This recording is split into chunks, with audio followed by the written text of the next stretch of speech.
We're going to cut right to the chase here, boys and girls. We have a pretty fun stream set up for tonight. It's going to be interesting. There's no doubt about that.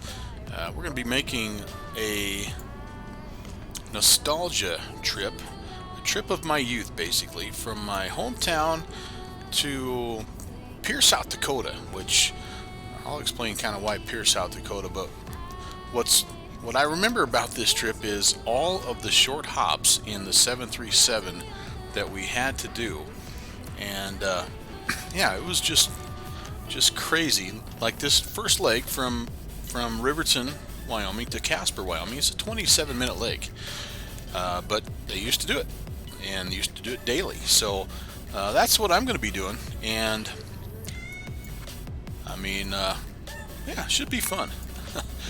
Well, I don't know how many legs we're going to get in. I'm going to try to make it all the way. So we're going to go from Riverton to Casper, from Casper to Cheyenne. Those are all in Wyoming. Then from Cheyenne, Wyoming to Rapid City, South Dakota, and then from Rapid City, South Dakota to Pierce, South Dakota. None of the trips are more than about 45 minutes or none of the legs are more than about 45 minutes max. So yeah, should be wild and woolly. And I remember them turning off just the left-hand engine and leaving the right-hand engine running, and we're going to attempt to simulate that. And we do have Denver Center online, so that'll be kind of fun once we get a little bit further east. For now, though, we are just going to be communicating via Unicom, and I'm going to skip the engine start and all that good stuff just because we do have so much stuff to get to as far as the flight is concerned. So yeah, forgive me if we don't run through those because I think the flight is the interesting part tonight, not just or not necessarily the procedures. Although I'm happy to do procedures if you'd like later on. Normally I do, but yeah. Hey, Al South. Owe you a huge debt of gratitude, man, for reasons unknown to most. Thank you so much, my friend. You'll never know what your act of generosity meant to me, especially with the week I've had. So thank you. Good to see you, buddy. And I actually just did a flight, kind of a tribute to you and Downwind Sim as a bonus today. So yeah, I hope you can check it out. As always, good to see you. Okay, let's see here. We've got everything just about ready to go. I do need to. We loaded this in a state. It's a ready to go state, fully fueled, and that's going to be a little bit of an issue on our takeoff, but hopefully not too bad. We are at a fairly high altitude airport. We're over 5,000 feet here. So, and runway is not quite 6,000 feet. We're going to be right at the very edge of what we can do. So, yeah, bear with me here, and hopefully we'll be able to get the bird in the air. So, we're set our cabin altitude 3,000. Our landing altitude, I think in Casper, I think we are up around 4,500, if I remember right. Okay, lights are on. I'll put these on continuous. We are going to turn the taxi lights on here in just a second. Transponder. Hey, Downwind, you're back. Hello. I was just telling Al South, I dedicated my flight just a minute ago to you two guys. Thank you again, as always. Alright. And let's see with Squawk Charlie. Controls are checked. And we are in the Frontier livery because Frontier was one of the planes that actually did come to my hometown, and they did pull up. Actually, the terminal used to be where they pulled up was over here, so it's a little bit easier to get out than what it looks like right here. We're going to actually probably be on the grass just a little bit, but that's okay. We'll be all right. Let's see. Okay, controls check. Taxi lights coming on. We're ready to go flying here. Oh, you know what? Yeah, no, we're good. We're good. I don't want to have those babies off. Okay, here we go. Brake is released. See if we can spin it around here and not get too far on the grass. A little bit. Yeah, the new terminal was built after they stopped flying the 737s into Riverton, and it's really not set up. It doesn't, obviously there's no air stairs or anything. It's not air stairs, bridge, air bridge, stair. What? I can't even think of the name. Jetway. Thank you.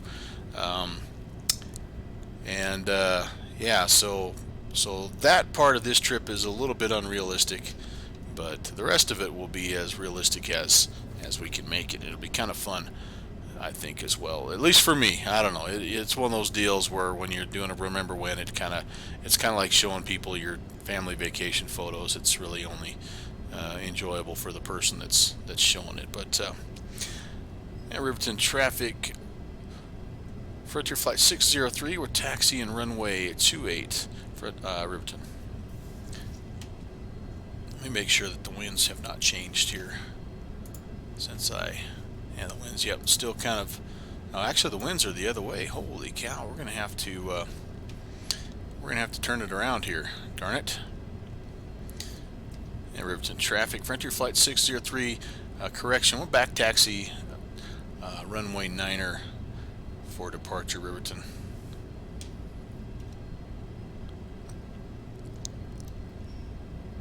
There is no traffic in the area, so we can do this and not get ourselves in too much hot water.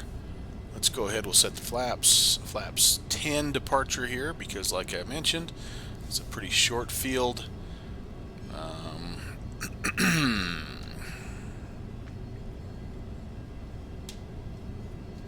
Everything else I think looks like we're about ready to rock and roll here. Yes, indeed, the dynamic duo, the partners in crime, up to no good, up to shenanigans, but that's okay. I will put it to good use.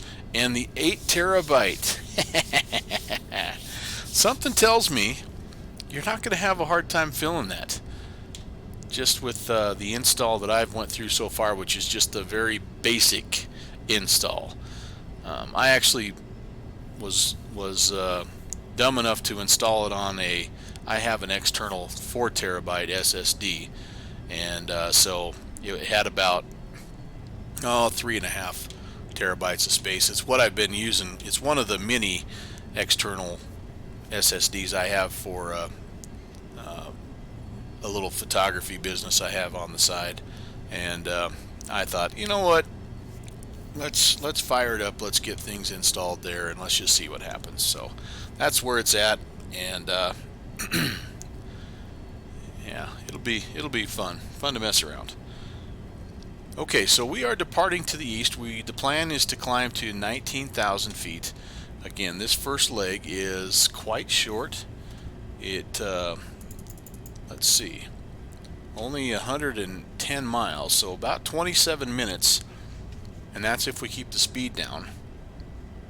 The trickiest part will be negotiating the landing here. It's one of those DME localizer types of approaches, and so it might take longer to fly the approach than it will to fly from point A to point B, but that'll be the first leg. We'll drop off passengers, we'll pick up passengers, and I can remember back in the day, this was probably early to mid 70s when I was making this trip, that you'd have 100 people on board and 20 or so would get off and 20 or so would get on, and it was just kind of what you did.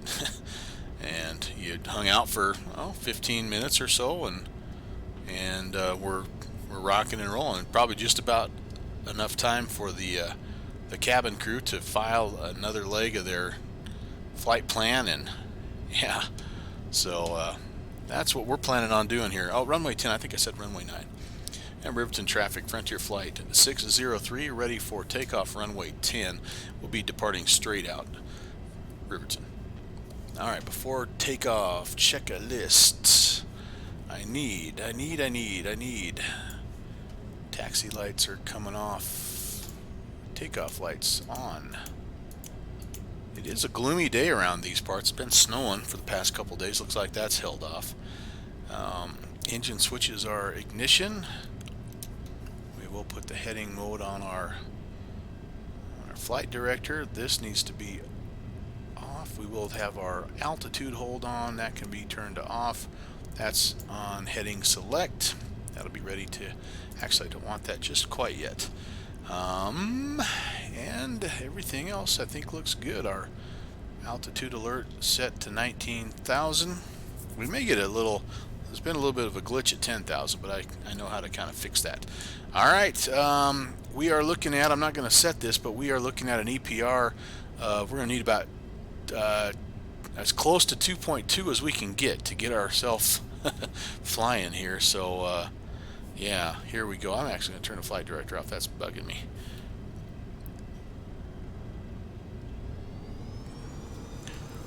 Let things stabilize. We'll advance the power, and we want as much thrust as we can before we release those brakes.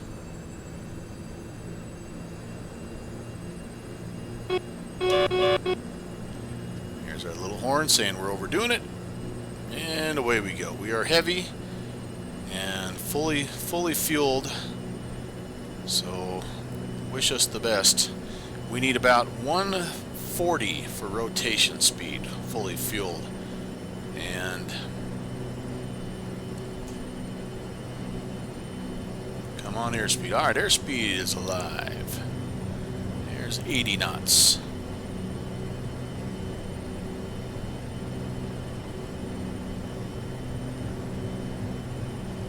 100 to the crossing runway. We should be good.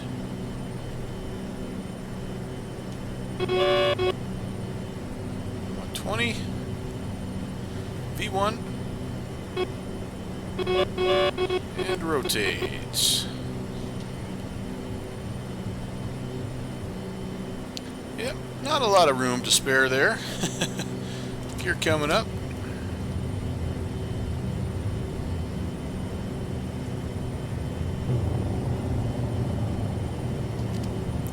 Bring the flaps up,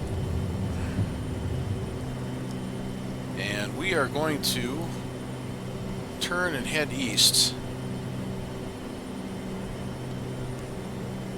I know, I love it. It's like there's just stuff hanging out underneath the glare shield, and I love that part of this plane, honestly. Alright, so we do need, well, we don't need to get too crazy here. Alright, there we go. There's our localizer. Not our localizer. There's a VOR. We're heading to Muddy Mountain VOR, DDY, and that should be actually at about 078.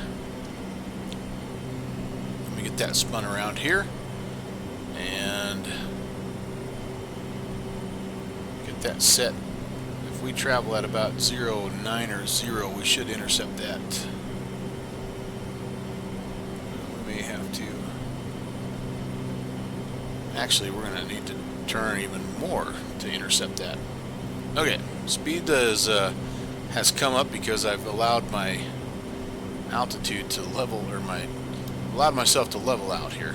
So I'm not messing around. Let's put the autopilot on. Let's set the heading mode. And where is my heading? Oh, there we go.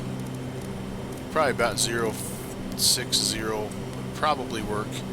climb at 2,000. Yeah, I'm already over 300 knots, and I'm not even at 10,000 yet. So that was a little bit of a goof on my part, but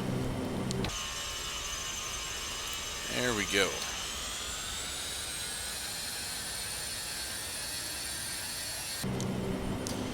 Away we go.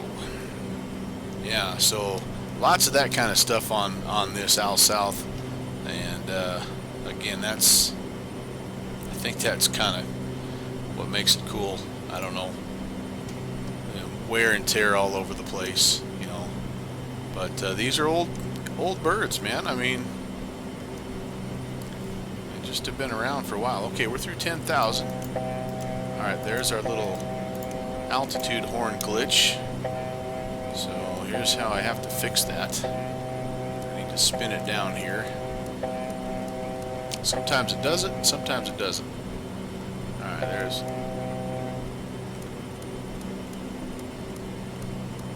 Alright, up to 19,000 will be where we want to climb. Pretty soon we'll have that localizer captured, and then I'll show you what we're doing here when we get into Casper, because we don't have a lot of time here. 80 miles already is, you know, we're closing in on it.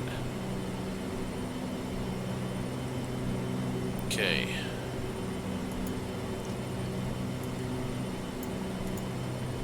Let's see here.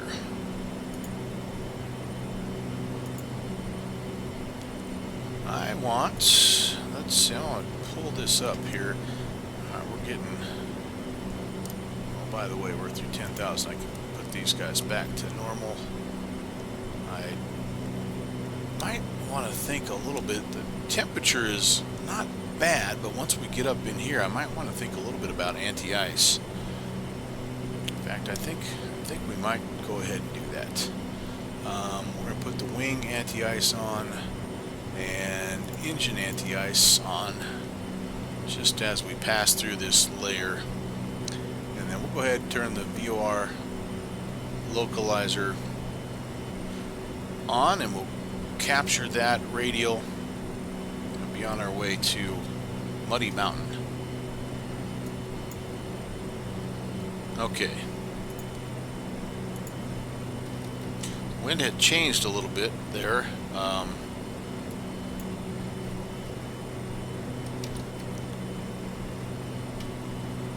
At Riverton, it was favoring a west departure about 2 minutes before I tuned in, and then it switched all the way around. So I'm curious to see what it's doing. So at Casper right now, the winds are 270 at 4. We are getting some snow there. Let's see here. Broken at 3, overcast at 7. So it's going to be a little bit of a tricky arrival in there today, but not too bad, hopefully. There's 1,000 to go. We'll start to level out just a little bit here. We don't want to get too crazy, but we also don't want to be shooting up there at 2,500 feet per minute when we want to level off. All we have to do is flip this guy one click to the right. We'll have to monitor our speed here. We don't need to be going too fast, obviously, on this leg, and I think economy back in the day was not the first consideration, obviously, but I do think with these little short hops, anything you can do to be as fuel efficient as possible, I think you wanted to do it. Okay, there's our altitude hold mode. We're going to pull the power back, you know, somewhere in that 300 to 280 range would probably be just fine. We're already 60 miles out is all, less than that. Alright, so what that means though for our arrival is that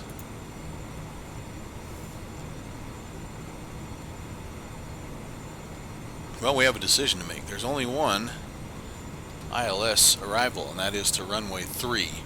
There is a VOR DME arrival to runway 21, and I think we'll probably end up taking that. Here's the VOR DME, and we come in from come in toward Muddy Mountain. We head outbound on a 023. We make the procedure turn and come back in. We need to be down. We need to hit the VOR initially above 7,800, and then when we kind of make our way back, we're at 7,600, then down to 7,000 at Opney, then down to 6,180 at Zegan.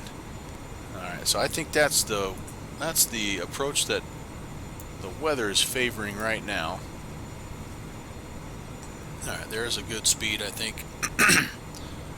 Don't need to get too slow either. 50 miles out.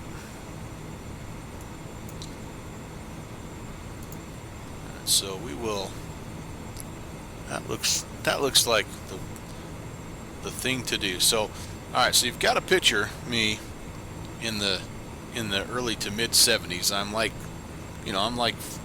5, 6, 7 years old. I'm just a youngster, elementary kid, and I would love to hear Al South, Downwind Sim, anybody else that stumbles by here, some of the stories of the things that they used to let kids do, well, people in general do on these flights that you can't do anymore. Like, one thing obviously is there was a smoking section and a non-smoking section, and I do remember for a while they had the smoking section actually in the front, and then you had to walk through it to get to the back, and that made no sense at all. So they did kind of get that figured out at a certain point, but they moved. But if you needed to go to the bathroom, then you had to walk through the smokers to go back to the bathroom. That was one thing. Obviously seat belts were you used them, but they came off right away. And in fact, I don't even know, did I put seat belts on here? Oh, where did I go? Oh, that's on auto. Okay. So yeah, at this point you would turn the no smoking off. Go ahead, grab one, turn your seatbelt signs off, have a quick smoke. They probably served beer or wine on these little short hops too. But the thing I remember most about these was that on every one of these trips they would come back and grab a kid and let him go up to the cockpit, and you could sit on the lap of the pilot and just kind of hang out, and that was like the coolest thing. I remember it was like, whoa, here I am, 5 years old. Of course I didn't know anything, but it was just kind of cool. And I was always, I think, afraid of bumping something, as you're climbing in. You have all this navigation stuff on the floor, and yeah, well, you know what, you might be right, Al South. They may serve more, but anyway, that was always one of the things that I really liked about flying back then was being able to get up and move around, and the stewardesses would always take you up and let you say, hey, I don't even know if there was a door. It was not much. It might have been just a little screen at the time, which they left open half the time too. So just a different time, and Southwest 162, your radar contact 60 miles southwest. Different place. All right, 30 miles out. We do need to start our descent here, and I'm going to set my altitude warning to. Yep, Denver Center's wanting to talk to me here. I'm going to set it down to 7,800. Check in with Denver Center, but Denver Center, back first, radio, check head read. I want to start my descent. I read you loud and clear. Help me. Hey, got you back loud and clear too. No stuff, thanks. Pull the power back a little bit here. And Denver Center, Frontier Flight 603. We're descending out of 19,000 inbound Casper, Wyoming. Hello. Hello, Frontier Flight 603, Denver Center, squawk 1430. 1430, Frontier Flight 603. Alright, good to be on the radar. Alright, and we are, yep, we're there, and we're squawking Charlie. Stand by. And life is good. With any luck, we'll be down United 8182, Denver. somewhat close to 7,800 by the time we get to Muddy Mountain, which is 23 miles away. If not, we can. Okay, there's nobody behind you, so take as much time as you need as far as I'm extend concerned. that downwind leg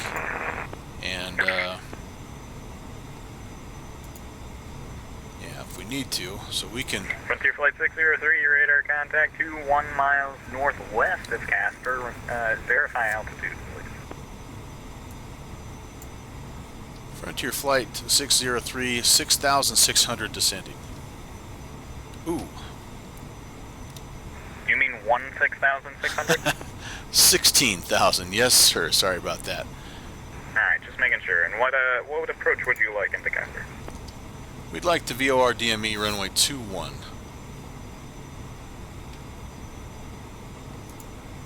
Frontier Flight 603, roger. Are you able to go direct to Muddy Mountain? We are currently direct Muddy Mountain, Frontier Flight 603.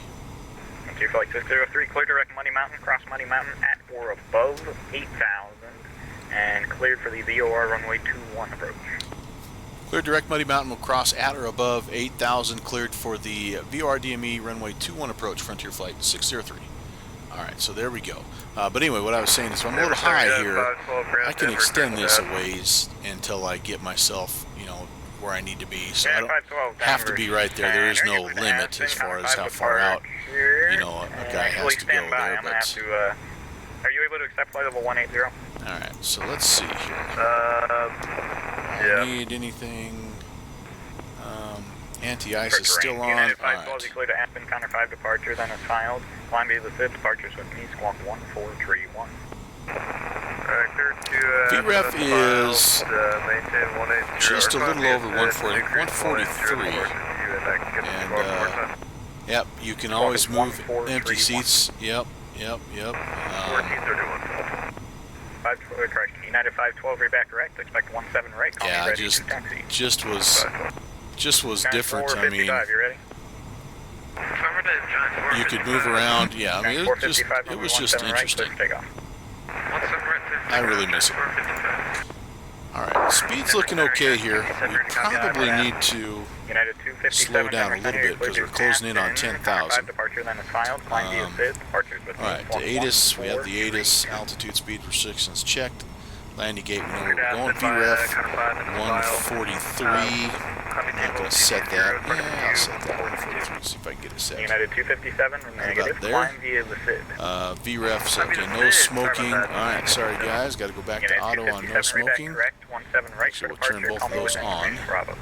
And then below 18,000, I forgot to set the barrow, by the way, to 29902. I set it to 29901 when I left Riverton, but now here as we come into Casper, 2988 is where we should be. Yep, there we go. There's 10,000 just about. Landing lights, runway turn off, and taxi lights all coming on, and auto ignitions set.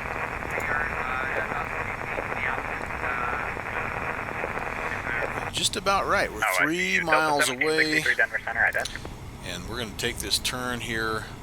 Again, we want it's outbound 023, and I'm going to probably start to do that here. Do that right now, actually. Let's spin this around 023. What are you doing there? Turn the heading on. Right, taxi V, Bravo Sierra. Right now, this is all messed up. That was really weird. I need to turn 023, please. There's some hail. Altitude alert. I'm going to go ahead and just set it right there at or above 8,000, so we'll go ahead for now and set it. 023. Looks good. We may need to go a little past that to pick that up. 35, Denver Center, good evening, squawk 1433. 1433. I actually can sneak down to 8,000 here. Just so everybody knows, I got a lot of aircraft on my frequency, so if I miss you, please let me know. I may have went well past. This thing is not the turn on a dime aircraft sometimes that you need it to be. I really should have probably started that procedure turn quite a ways before I did, but like I said, that's okay. I can extend that downwind and get myself lined up. I don't need to be in a big hurry. The first thing I'm going to do is I'm just letting myself drift down to 8,000. Speed is getting a little bit low, like about 210 if I could. Yeah, I don't. And now I'm about 190. So as an observer, my man. let's give it a little bit of thrust here.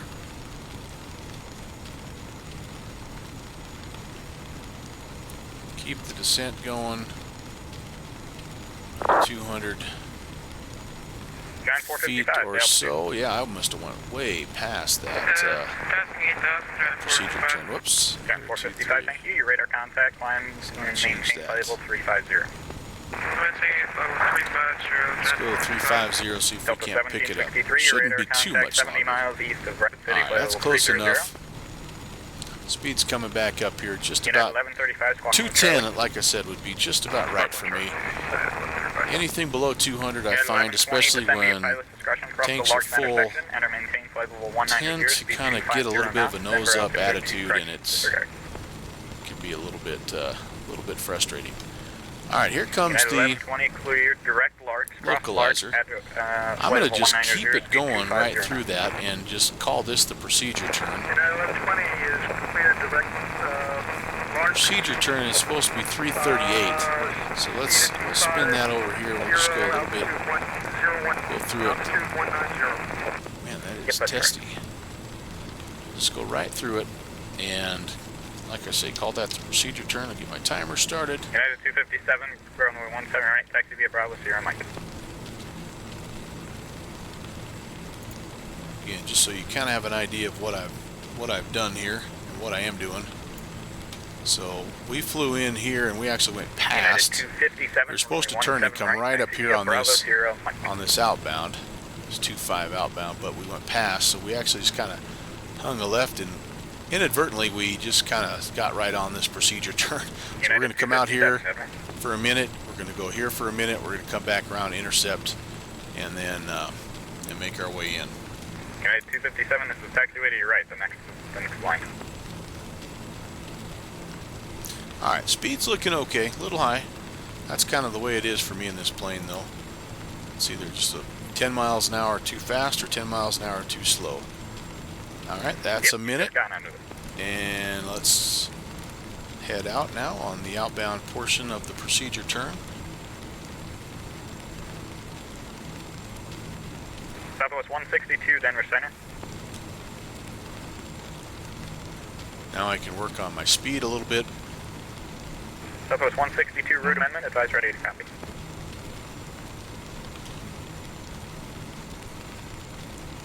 Southwest 162, you cleared to Denver via direct Uray intersection to join the Peak 3 arrival.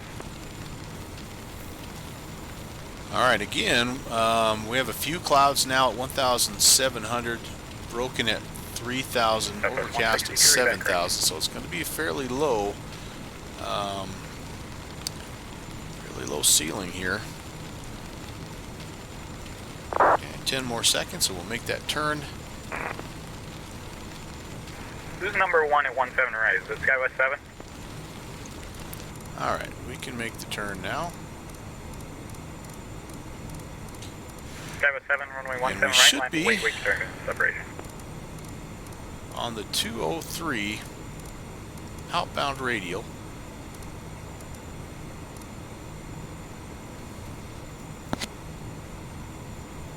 Gun 455, climb, maintain flight level 350, unrestricted.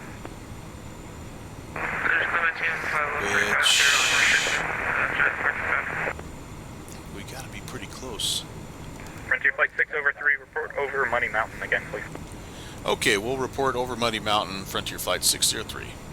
United 1135, yeah, we radar went contact about over 17 miles past, which is again a little bit longer than maybe you normally would. I don't know. I think they try to keep it to about 10 miles, but we just needed a little extra time, and I think we're going to actually go past. So we have to pick it up on the opposite side there. You can see we're down breaking through the muckety muck though, which is good.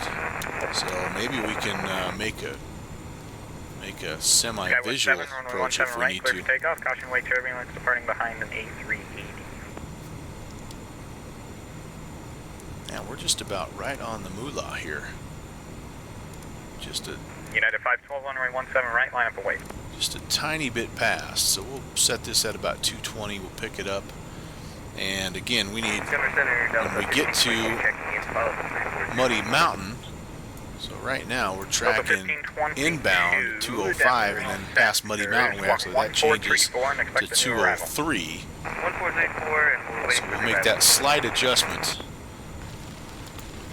And those degrees are going to matter today, as you can see with the conditions out there. It's soupy. Sorry if you're chatting in the text. As always, be careful, Downwind. I don't want you getting banned, by the way, with your inappropriate on-approach text message or chat messages. Next waypoint is Bowie. All right, so 14 miles. We're gonna grab that guy here.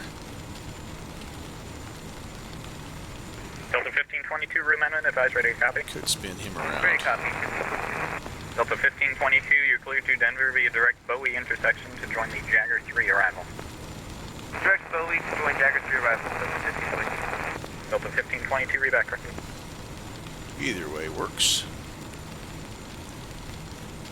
Southwest 162, Right, we just went through it. All right, speed looks good. 212. We're getting back on course. The wind 270, but only at 4, so it's not. We're getting pushed a little bit off our right side, but it shouldn't do too much damage. In fact, it'll probably push us back on course here a little bit. But all right, we're going to go ahead. We're going to toss some flaps in because we are getting close to, so we're 10 miles from Muddy Mountain, and then from Muddy Mountain, we are 10 miles from the runway, so we don't have to be, we're still 20 miles out, but I'm going to put just a little bit of flaps in. It helps keep the nose down just a little bit.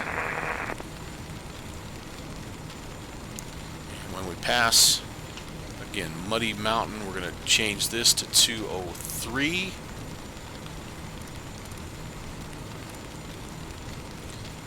Number 131 Foxtrot, call me back in about 5 minutes. Very busy right now. Yeah, Roger, we'll give you a chat on that. Southwest 162, descend and maintain flight level 350.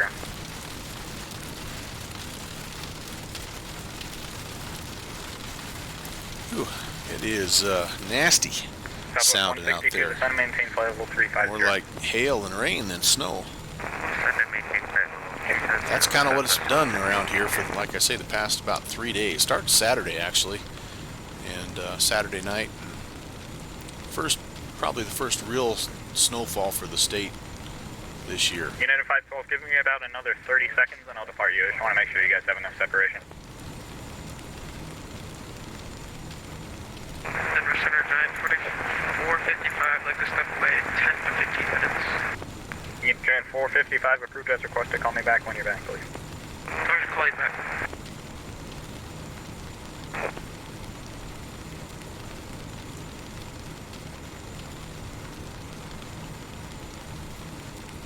All right. 3 miles. Muddy Mountain. Denver Center, good evening, Delta 1843, After they response 55. talk to this guy, I'm going to report crossing Muddy Mountain. I'm sorry, I have no clue where you are, the last call aircraft that just called me.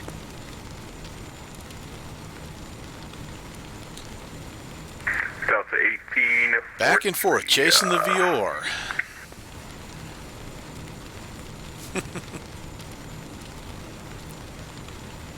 We're getting really close to it, that's why it's moving all over the place. Alright, so let's set this at 203. Alright, Delta 1843, stand by real quick. 203, which is basically where we're at. I mean, 17 right, clear for takeoff. it's showing that we're a little bit left of that, so, but this will come back United around. 257, runway 17 right, line up await departing traffic. Yep, we're on the outbound now. Center Frontier Flight 603, we're crossing Muddy Mountain. Frontier Flight 603, thank you very much.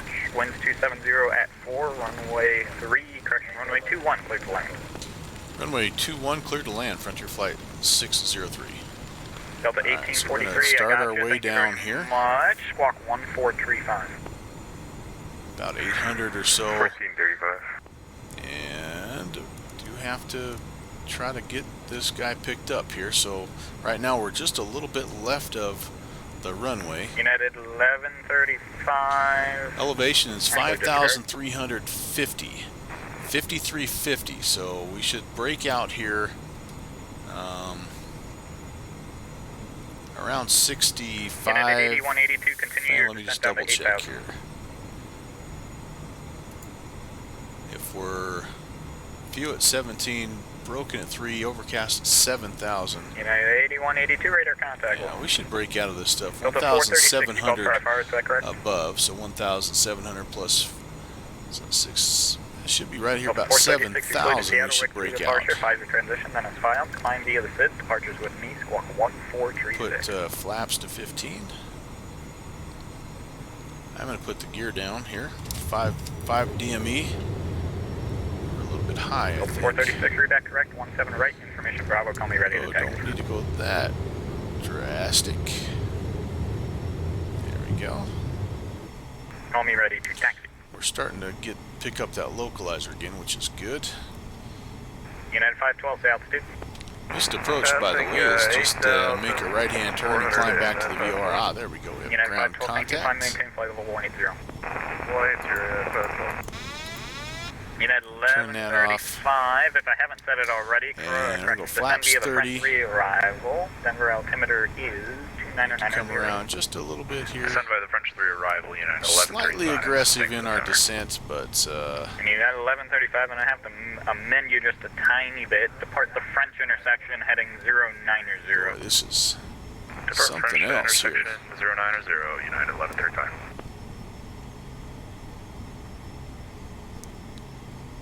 There's our runway. Yeah, we were off a little bit 17 here. right. Do I have time to make the correction? Senior 119, yes, I can hear you. I can see you too. And we got awful low here, even though, yeah, 61. Oh yeah, about 400 feet too low right here. And slow. 120. I'm skimming the trees, skimming the sagebrush here. Oh boy. I thought I'd finished doing my bush flying earlier Kilo, today, you're short but of Alpha. we're super low. Number 663. Okay, Kilo, we runway are 17 right, climbing. back to you in Holy direction cow. Alpha and Mike. That was not good. I need to go around, don't I? United 257, runway 17 right, clear for takeoff. Yes, I do. I'm like 20 feet above the ground Southwest here. 162, descend via That was rough. the Peak 3 arrival from flight level 350, Denver altimeter 2990.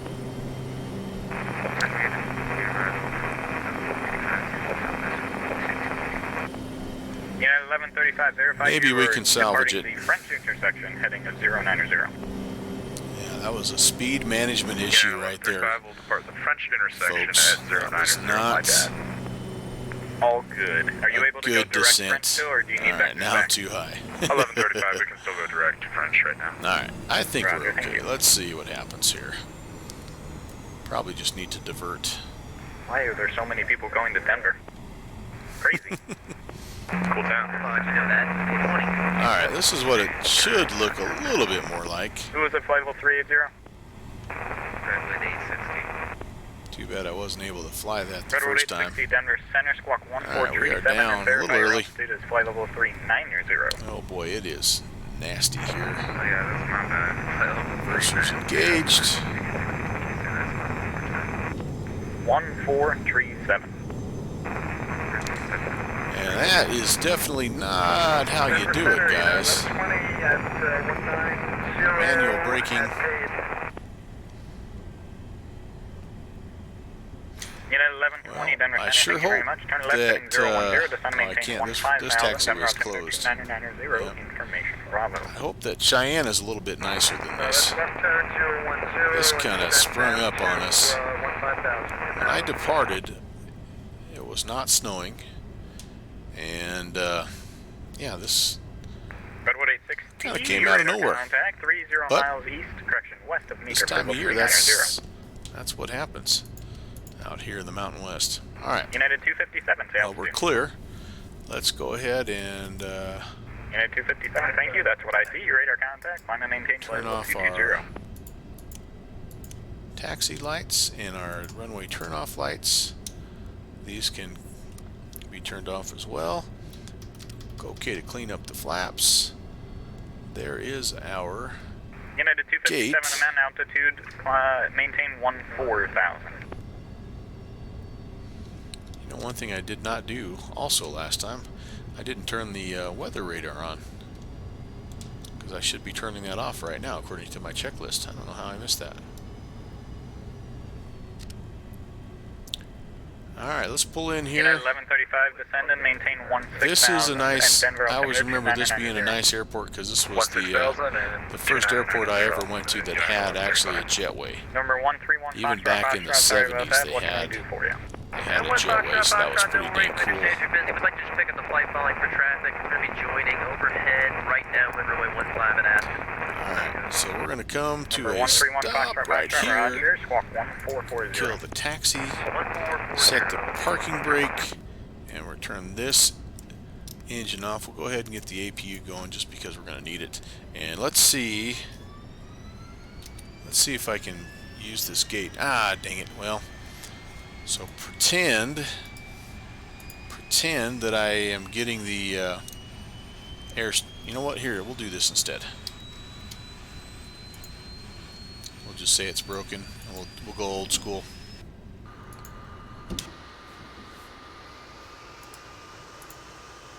This is what I remember. This engine turning off, walking down, freezing your butt off, going to the terminal. 0,000 or above. Stick one altitude, please. Okay, let's see if I missed anything. Yeah, could always go around. I should have. Al South, there's no question. If that happens again in Cheyenne, I'm gonna go. Well, hopefully I'll do a better job than I did here. But okay, so leg 2. 29er Echo 3000 unable Casper. as it's below the ground. I can offer you 10,000 Charlie Papa or up. Romeo to Cheyenne. Charlie Yankee Sierra. This is a Number 169er 35 Echo, minutes Roger.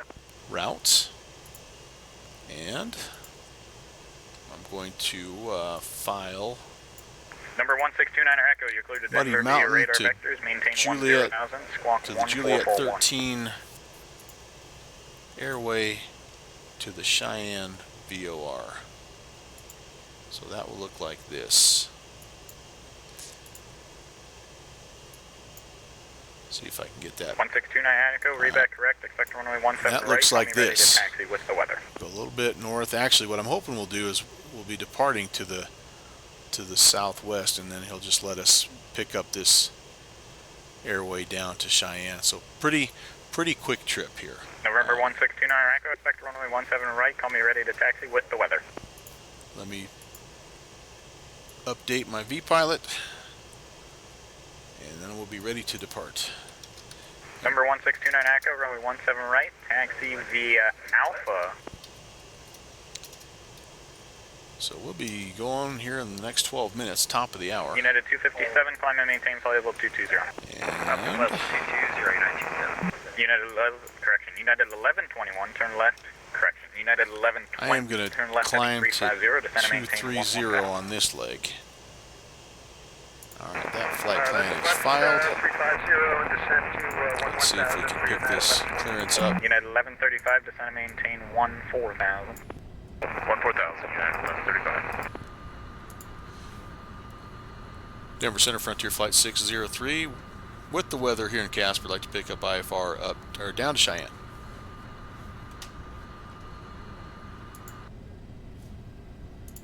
Frontier Flight 603, clearance on request, standby number 1. Alright, let's assume that everybody is on board.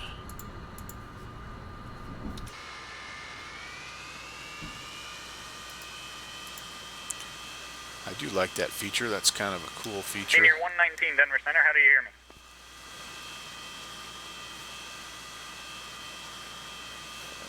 Shuts down, nice and neat. 365, runway 17 right. Okay, Taxi so we do have via Charlie APU. November Mike, hold short runway, correction, hold short Mike 10. We need to go through the engine start procedure again here while we wait for our clearance. Unit 1120, turn left 10 degrees.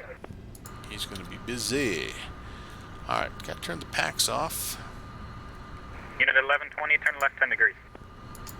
And we'll turn the Turning left, 10 APU degrees, United 1120. bleeds on. And United 1120, you continue your descent down Engine to bleeds are 8,000. coming Expect on. the Yep, we ILS got some runway good 16 pressure left if I haven't there. said it already. That'll let us get number 1 going again. Yep, there we Say again go. for United 1120. Unit 1120, Spin it up. expect the ILS Wait for that to 16 get left to approach. 20%. We'll introduce the 16 fuel. left approach for United 1120. Southwest 2372, contact Minneapolis Center, 133 from bed. There we go. Thank you. LL020, contact Minneapolis Center, 133.4 Alright, today. we are back. 133. Rocking and rolling. We can go ahead.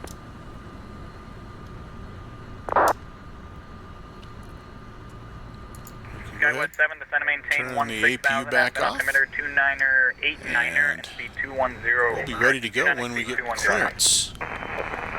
Heading back to runway 21 and United 512, descend and maintain 16,000. departing Do not down to exceed the 210 knots. Aspin altimeter west. 2989er. Alright, down to 16,000, speed 210 or less, United 512.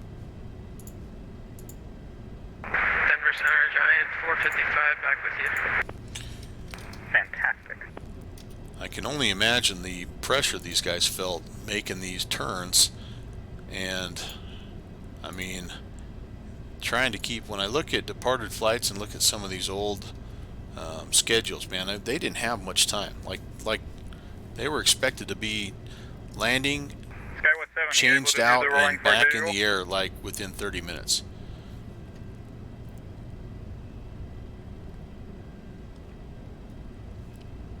So this kind of stuff, this kind of a delay, man, Roger, you can expect the gets your roaring blood pressure visual up, for I runway would think, 15. back in the day. Alright, go through any more checks here after start. I did leave the pitot heat on, Actually, Skywest 7, Denver Mind, expect and the the RNAV wing and the for runway. engine ice, I really didn't need to have probably that on the whole time. November Or that. 131 Foxtrot, runway Turn that 15, back clear to on land when with we, 34085. Sorry about the late call. Get ready to go here. Dual bleed, so the packs can come back on, and United 1135, descend and maintain 12,000. these can all come off. Engine and APU bleed off, and then those are on auto ignition. Everything else looks good to go.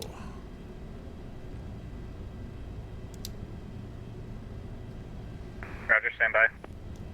United 1120, verify you're descending to 8,000.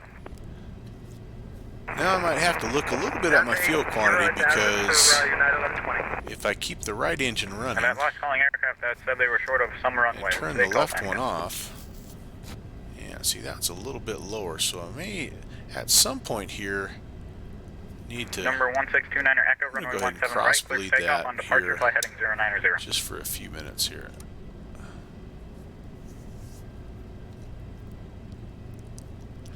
The United 1120, turn left heading 080, vectors ILS 16 left.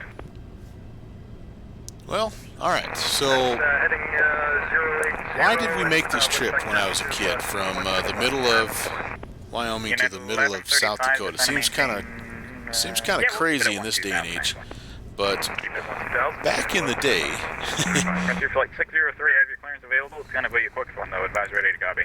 ready to copy, 603.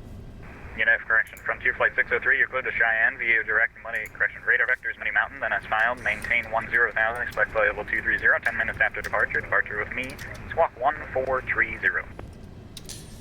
Radar vectors Muddy Mountain, then as filed, to maintain 10,000. Expect 230 departure with you. Squawk 1430. Frontier Flight 603.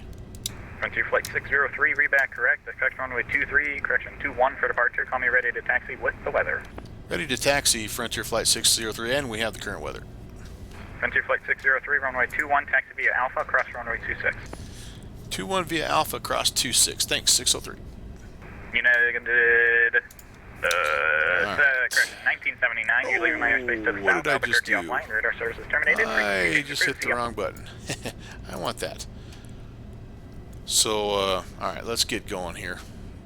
United 1135. And then I'll finish my story about to intercept the localizer. why would you do this? Why would you Left 200. put yourself through the misery of United 1120, 3 miles from Joe Bob, turn right heading 140, maintain 8,000 till established on the localizer. basically ILS, 3 left approach. stops on the way to South Dakota? 3 miles from Joe Bob, heading 140. I think what it boiled down to for my parents was, would you rather spend 14 hours in a car 1135, you making a left turn or in right the turn? 70s United 1135, we can do a right turn if you want. without Yeah, air I thought I said conditioning right. I may have made a mistake. with Turn a right heading of 6-year-old 220 and a for now. 3-year-old? 1135, we'll go right. Or would you rather spend Number 6, correction, about 3, 3 hours, maybe a little runway more, 17 right in line. an airplane where you're on and off, sometimes waiting, opening up the door? They would, by the way, they would also let you get off the airplane and go use the bathroom if you needed to, just as long as you promised to come right back. And I just think that's Last calling aircraft unreadable. what it boiled down to. You know, and it was, the ticket price was probably Southwest 162, information Bravo, expect the ILS as 16 cheap correction, or 16 left. cheaper than buying gas. So I just think that's kind of what it boiled down to. Now, United 1120, turn right. over heading time, to as the 103 70s became the localizer. 80s, and The children's ticket price, heck, kids may have flown for free back then, for all I know. But as gas prices went up and ticket prices that? went up, and I think it became less and less of a thing. In fact, the last flight I remember taking out here, or from Wyoming to South Dakota, I was going to see my grandparents. It was like my 5th grade year. It was right before I went into to middle school, which would have been like 1979. And shortly thereafter, I think I think the plane that went from Riverton to Casper, I think they stopped that leg. And so, yeah, then it just became a matter of, we're looking through all the instrument we might as well just drive. We had better vehicles by then. We actually had air conditioning, and I think we got one of those conversion vans, you know, with the swivel seats and the couch in the I back. can't handle it right now. I'm too So, busy to handle that. However, when we I were get able to free kind of time, take I'll naps, look into it. the trip itself, the road trip itself, was less of a big deal. So, but it was definitely a lot. I don't know if easy is the right word, but just quicker.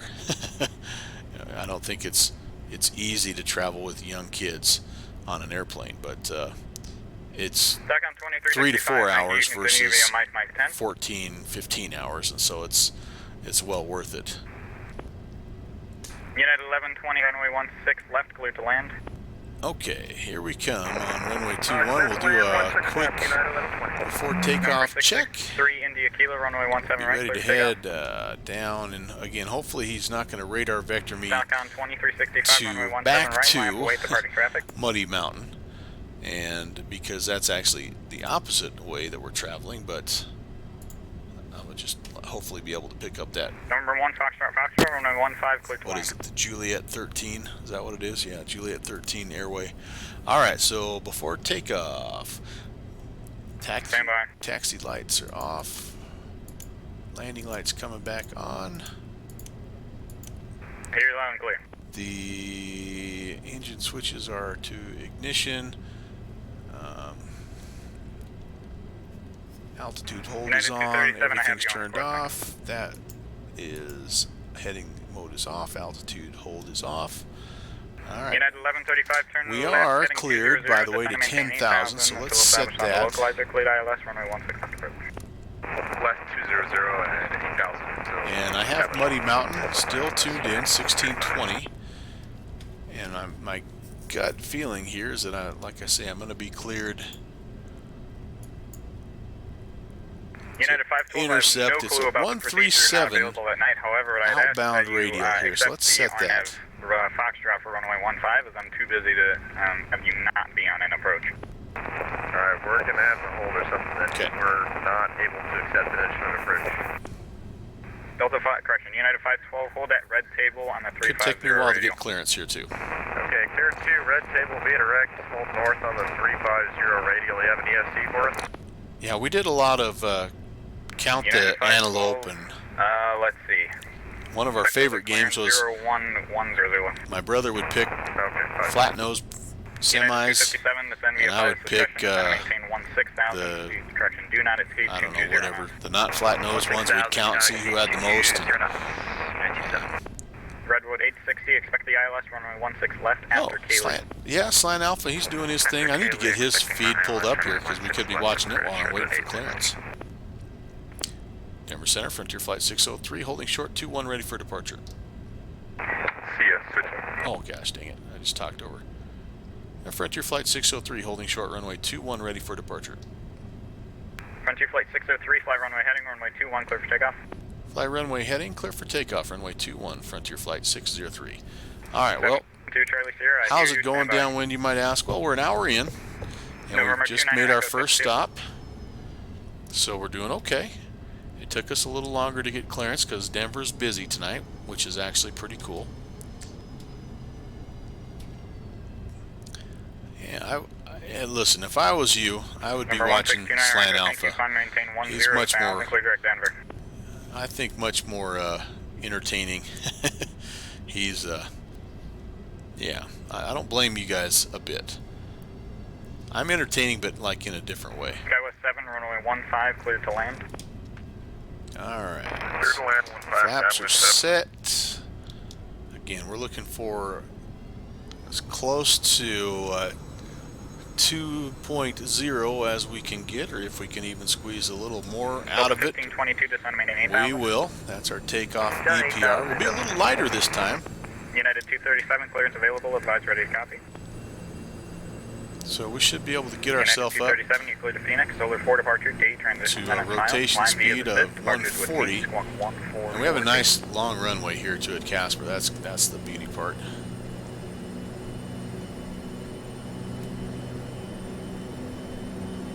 But yeah, downwind, let's just say my approach into Casper was a little worse than my approach into the fishing camp. Alright, airspeed is alive. There's United 100. 1135, runway 16 left, clear to land. Clear to land, 16 left, United 1135. United 1120, safe parking. There's V1. United And 1120, rotate. roger, taxi via Foxtrot and take a left when able to ramp over day. Positive rate of climb, gear up. Delta 1522, turn left, heading 260, vectors for the ILS 16 left. Left 260, vectors ILS 16 left. Go 7, you going around? Go 7 for roger, fly the missed approach procedure. They must be having the same kind of a day down in Denver that they're having right here. Knockdown 2365, runway 17 right, clear for takeoff, caution wind turbulence. Alright, up we go. 787. Up we go. Redwood 860 after Kaylee, cleared ILS 16 left approach. After Kaylee, cleared ILS 16 left.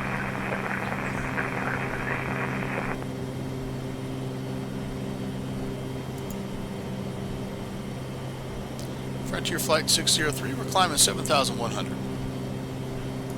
Not calling aircraft, say again. Frontier Flight 603, 7,400 climbing. Frontier Flight 603, thank you very much. Your radar contact cleared direct to Cheyenne. Direct Cheyenne, Frontier Flight 603. All Frontier right. Flight 603, climb maintain flight level 210 and verify direct to Cheyenne VOR, sir. Okay, climb and maintain a 210 and direct Cheyenne VOR. Frontier Flight 603. All right, so that's even easier. Centermount 196, I have far Salt Lake. I thought I filed 230. Stand by. What did I file? United 250. I filed 230, but it's saying Let's do I this. only Turn get left, heading, 210. activated All right. right, well, that's okay. That works. United 257, what approach would you Again, like to do? my speed got away from me a little bit. I got a little bit quick. United 257, clear for the roaring. Yeah, you can do the residual if you want to. Runway 1, actually, stand by. Every procedure is not authorized at 93927. Oh, I know. Technically, that's on you guys. Reports that you're at 9 to 10 o'clock. Okay, and 210, we'll set it. And in the meantime, trying to kill my lights here. 257 to center, maintain Come 13,000. back That's to the lowest I that. can Oh, give you. I do need to put on my engine ice and my wing ice again. Denver, Riddle 406. Alright, so the Cheyenne VOR, Grid 406, 113 maintain decimal VFR, get back to you. 1. Let's see if I pick that up. Number 72 Charlie Sierra, what do you need? And yes, indeed. Alright, so I'm cleared direct to, so I can spin that guy Number 72 Charlie Sierra, to walk right 1443. there. 1443 to Charlie Sierra. And I can actually engage my VOR, and I can just go straight to it. I don't have to worry about intercepting the Juliet 13. Delta 1522, And, hey, I had lost track of time there downwind. Yeah, it is. The 1 hour mark is the time when it's traditionally high time, so I appreciate you remembering that. Delta 1522, Let's see, tough. All your friends streaming at the same time, yeah. And really, truly, .com 2365, say altitude. when it's summertime for me and the living's easy, Delta, correction, .com I don't have to do Mondays. I can do other nights, but during the school year, Monday night just happens to be, November 1, at least for the Echo, low next altitude couple alert, of months, it happens to be two 7300 things. Number one, it happens to be the one night 9000. where I don't have any activities scheduled. So no girls basketball, no wrestling, no football, none of that stuff. United 257, verify you're But sending to the other 13,000. thing that happens We didn't hear 13000. We heard is Monday Night 13,000. Football, We're sending out of which 13000. is, That means airborne side. you know, United 257, clear visual, correction. a Clear for must the when visual you're approach for talking runway about 15. Clear for visual and 15. about streaming. You got to have a little football United on. 512, descend and maintain 13,000. The airport is at your 12 o'clock. Even and if it is the 20 miles, Dolphins and the report Steelers. 13,000 will call. All right, there's 18,000. Let's actually set our transponder to standard, or our barrel to standard here. 110 miles Roger, away. head on request. Be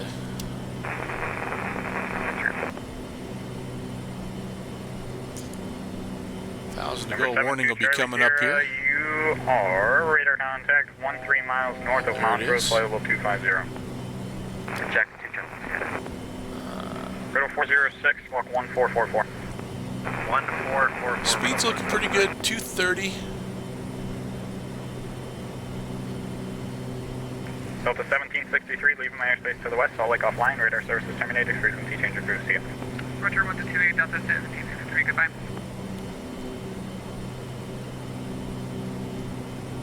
And we'll get leveled off here, then we'll take a look at the Cheyenne weather.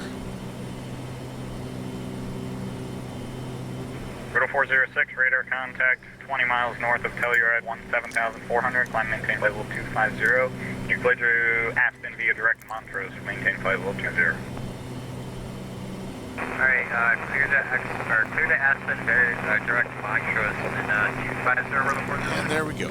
Alright, 210. That's our cruise altitude here. Giant 455, heavy contact Minneapolis Center, 133.4, good day. I don't know what's going on with my Welcome to Aspen, taxi via, correct taxi. what's going via on Alpha with to your my parking. flight director, but man, it's not working right. Turn 512 airport side. Almost United like it's 512, lost clear to approach runway suction 15. or something, but I don't see anything to.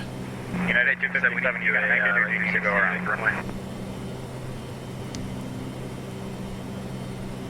United 257, are you gonna make it, or do you need to go around? We can either go around or we need to do right through 60. Yeah, I don't know. United 257, let's None do of this. Go those, around. Climb, correction. Turn seem right to be 310, climb and maintain Functional, so 149. we'll just leave it turned off. That's okay. We're No going harm, no around foul. over the instructions for United 257. I have no time for that, and yes, I am doing underground. United 257, turn right, heading 140, climb and maintain 14,000. 140 on the heading. And that's what happens when you leave Toga. Get a little overspeed, and you can't take your United 512, runway 15. your eye off this thing to check the chart. It's just, Number yeah, 72 Charlie Sierra, expect the visual for runway 15 and Aspen. there's a lot going on here. Alright, so 13-1, just want to verify here. 13-1. Southwest 162, We are slowing turn right down. Sorry about 080. that, folks. Right heading 080, Sun 62. Delta 195, you're leaving my airspace to the west, Salt Lake offline, radar services terminated, frequency change approved, good day.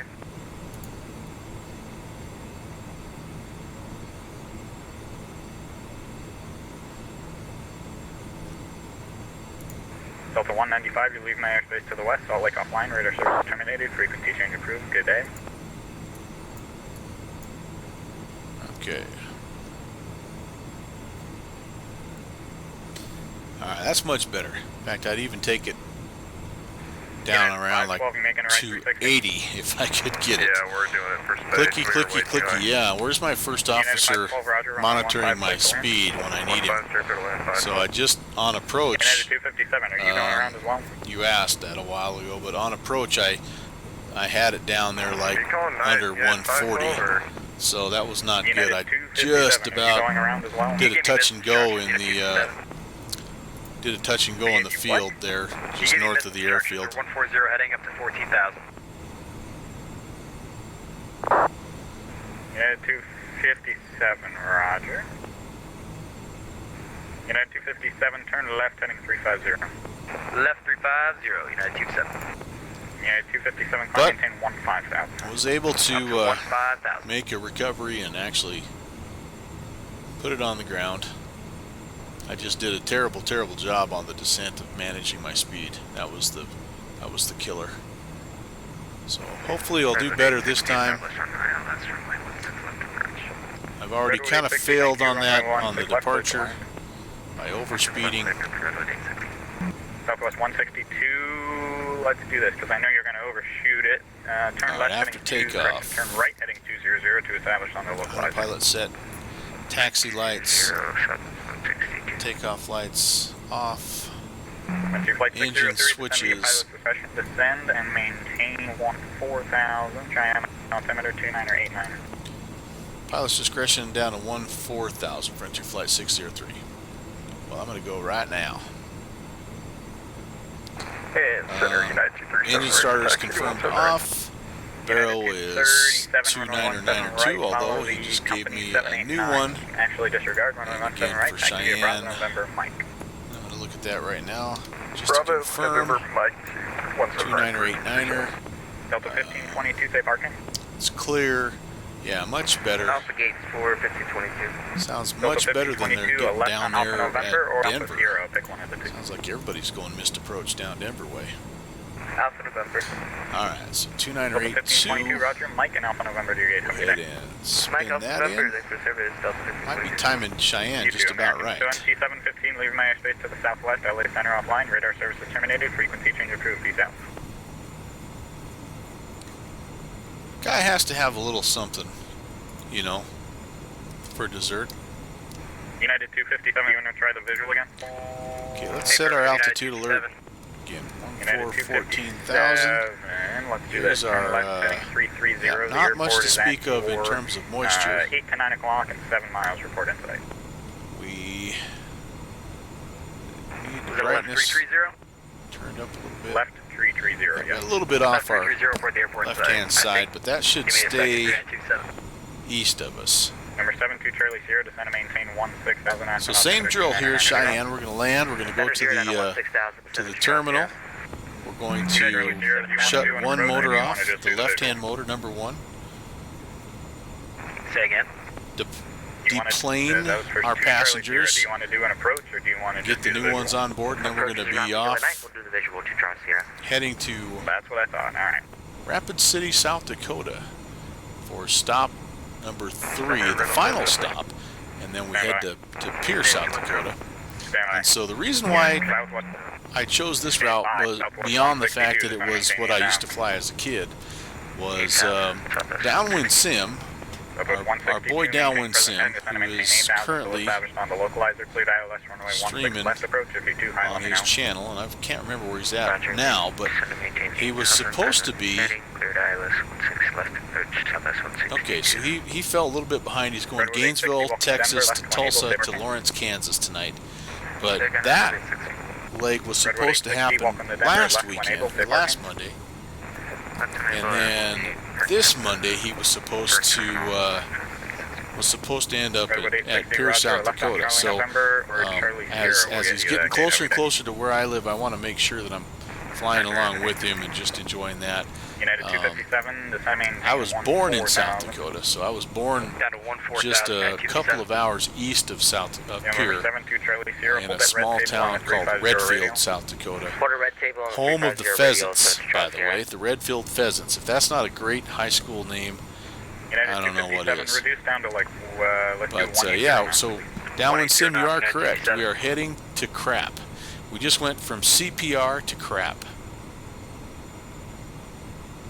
Well, actually, we're heading to Cheyenne first, but then we're heading to crap. Yep, I've been to Wall, South Dakota. I actually have my lone uncle lives in Wall, South Dakota, so I've done the Wall drug thing, and yeah, you got to. It's one of those deals where you know, the largest ball of twine, you got to just stop there at least once. So what's there to do? What's fun to do in South Dakota, Al South? All right, well, let me tell you. The touristy things are things like Wall Drug. Oh yeah, signs all the way around the world, really.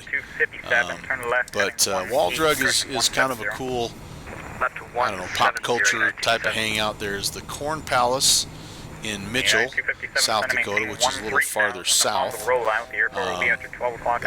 That's a building that's decorated every year in corn, and you'll have to Google it, and just so you know, I'm not joking to you. But probably the most famous places for South Dakota are the Badlands, and then of course Mount Rushmore and Crazy Horse, the Black Hills area, which is really a fun place. There's the Sturgis bike rally every summer. There's Deadwood. I'm sure you're familiar with Deadwood. There's some gambling that goes on there, and I liked it because it was just like a bygone era. Like, I grew up in a small town of about 200 people, but it was just like The Sandlot, the movie The Sandlot. We had like 7 or 8 guys that would get together, and we would play basketball one day, and we played baseball one day, and we played tennis one day, and it was just a great place to hang out. 162, turn right, heading 260. There was a place in town. It was kind of the rec center, but it was also the pool hall. And so Southwest 162. Do you want to just do the you visual, could go or would in you like to continue and do the underage, not to drink, but to go in the back and play arcade games and pool. And so, but it was like the one air-conditioned place in town. So that's where we would go hang out when it was really nasty, really hot in the summer. Oh, what did I do? Southwest 162, What has happened? right, heading 260. Something's happened.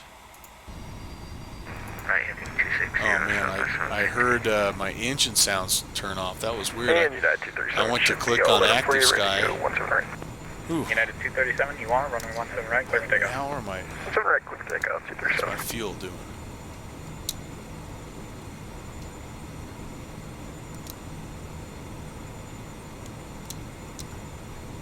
Can't remember where my fuel gauge is now. Dang, oh, there it is. Yeah, I could probably still stand to crossfeed it for a little while, couldn't I? What would you like? Now we're maintaining both 210. Okay. Yeah, you told us to stand by, so. I don't know. Do it. Okay. I told you to climb and maintain flight level 250. The problem I have is I don't know which way that's feeding when I do it that way. Okay, Riddle I just have to 406, watch my maintain fuel flight level levels here. 210. But so anyway, yeah, just a fun time, and it's a good. Southwest 162, turn right, heading 350. If you like kind of like the heartland and farming and those kinds of wide open spaces, if you hunt, it's a good place to hunt. A lot of good hunting. But that wasn't stuff I did a whole lot of in South Dakota, because I spent the summers in South Dakota and the rest of the time in Wyoming. So Wyoming is where I ended up doing my hunting. All right, anyway, enough about that. Winds 210 at 5. That means Chi-Town. I'm going to need, 15 clear land, United let's see, what do I have? I have an ILS 27. I will take the ILS 27. Passing red table, airport will be at 12 o'clock and approximately 13 miles. Briefing the arrival. 13,000, we're looking to cross here. Need to be down 7,800 here at, that's the Cheyenne VOR. Then we head out. Denver Center, Mount 196. 098. What can we expect? Another procedure turn here. Right now, Mountain 196, you're clear to Salt Lake before departure, coming transition, then it's filed. Come back around 265. So this is the horse intersection. I got to do a procedure turn, and then I'm on my way in. I'm 196 on April, runway 17 right. It's doable, I think. 17 right, Bravo Sierra Mike, 196. Frontier Flight 603, continue your descent down to 12,000. Continue descent down to 12,000 for flight 603. Airport's in sight, Neutron Sierra. Disregard. Hey, United 237. So it'll be better visibility, which will be nice. So everything out south, a couple of movies that you might be familiar United with. 237, thanks for radar contact. Maintain flight level 300. Well, Dances with Wolves is one that was filmed there in the Airport's in sight, 7 Neutron Sierra. kind of the rangelands there of South Dakota. Visual approach for runway 15. And Good, then the visual 15. part of Frontier Flight 603, expect the ILS for runway 27 approach. expect the ILS runway 27 Frontier Flight 603. Now one of the gosh dang it, sci-fi movies was shot there in the Badlands. Crap, Starship Troopers or something like that. A little bit less well known, but I had a sister-in-law that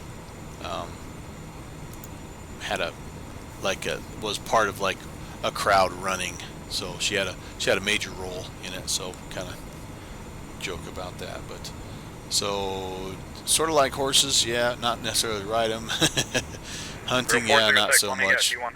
Skeet shooting is fun, man. It's fun to put a bruise on your shoulder. All right, expect it. Looks like that room 436. It's famous for its deer hunting and its bird hunting. A lot of waterfowl, a lot of pheasants. The Black Hills has turkey. Frontier Flight 603, do not exceed 250 knots. Slowing, or do not exceed 250 Frontier Flight 603. Yeah, we're just a little bit Southwest 162, above that right now. 7,000. Okay, we're going to go altitude hold here at 12. Southwest 162.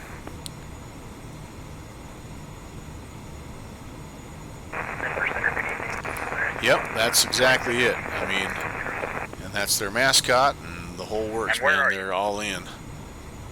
We're going to be 10 miles outside of Hayes. I can remember getting a season pass at the local golf course, which was about 10 miles away. But for the whole summer, as a student, it was like $30. It's unlimited golf. 15 cleared to land. And 15 or to land. I mean, that stuff just doesn't exist anymore. Left to enable out to the ramp, United 257.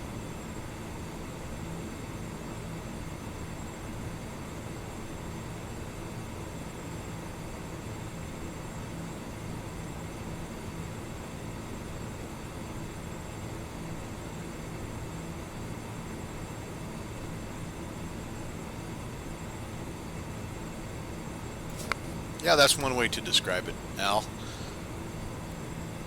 It's Mountain 196, you ready to go? It's a pretty bird. Pretty bird. 196, ready to go. Mountain 196, runway 17 right, clear for takeoff.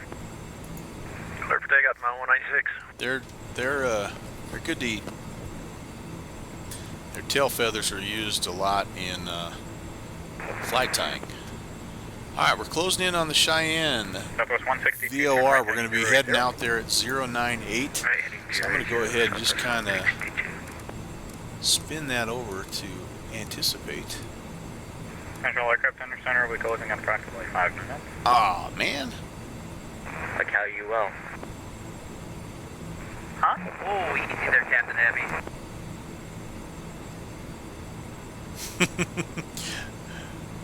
We need you, man. Frontier Flight 603, turn left heading 090. Left turn 090, Frontier Flight 603. Alright, there we go. Turn that off, turn that on. Spin that to 090. Good evening, it's Air Canada 772. Okay, so now I can grab the localizer frequency of 110.1, okay, and an approach course of 265.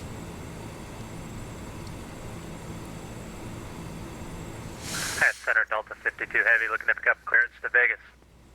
Delta 52 Heavy, thank you, clearance on request standby number 2. Well, the one thing about him logging off is it's going to be a huge pain for the people coming in, but it'll help us because we won't have to worry about getting clearance and all that. We can just rock and roll.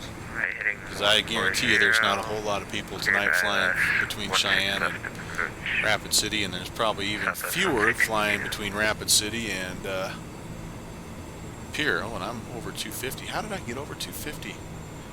What in the world? Downwind Sim, what are you watching, man? Come on. You're supposed to be all over it. I know, it's, yeah, that's, you can't be talking to the air traffic guy like that. Alright, I need to still keep the Cheyenne 13-1. I need to keep that guy tuned in for distance purposes, so we'll have that. Looking to pick up IFR clearance And again, we're 09 or 8. 9866 clearance on request standby Let me number 3. spin that around. We want to Canada 722 Heavy, let me know when you're ready to copy your FR. we want to intercept here. Canada 772 is ready. Correction, Air Canada 772 Heavy, you're clear to San Francisco, course 4 departure, then that's fine. Okay, Flying via the 90, departures with me, squawk Can't 1447. see that far. 99. There you go. 98. All right. Course 4. So Departure, flying via the SID, squawk 1447. we want to intercept this outbound here, and then that's when we do the procedure turn. But he may help us. 17 right, ready to taxi information, Bravo. Roger, Bugle 17 right, call for taxi, Air Canada 772. Mountain 196 altitude. I'm looking at the chart here real fast. I do need to put my... Oh, not quite yet. Not quite yet. Level at 10,000, climbing.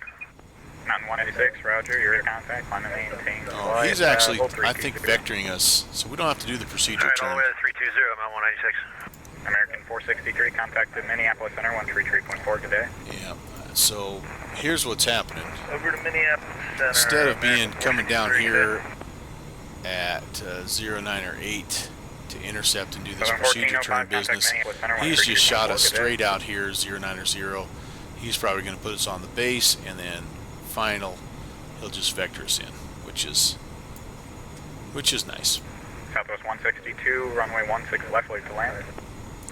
How's our friend Slant Alpha doing over there? Southern 1405, contact Minneapolis Center 133.4 today. He looks like he's in some IFR conditions there. Our weather looks a little better than his. Alright, don't want to get too slow here. Again, 210 is good. 406, 406, descend via pilot's discretion, descend and maintain 16,000, Aspen altimeter 29990. 16,000, 2990, I think it was, 0406. Yep. Right.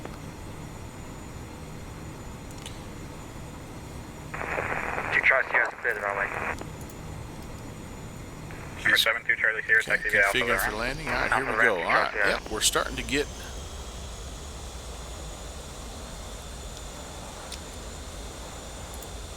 Frontier Flight 603, descend maintain 10,000. 10,000, Frontier Flight 603. Alright, here we go. Actually, I'll do one better, Frontier Flight 603, descend maintain 9,000. Alright, down to 9,000, Frontier Flight 603.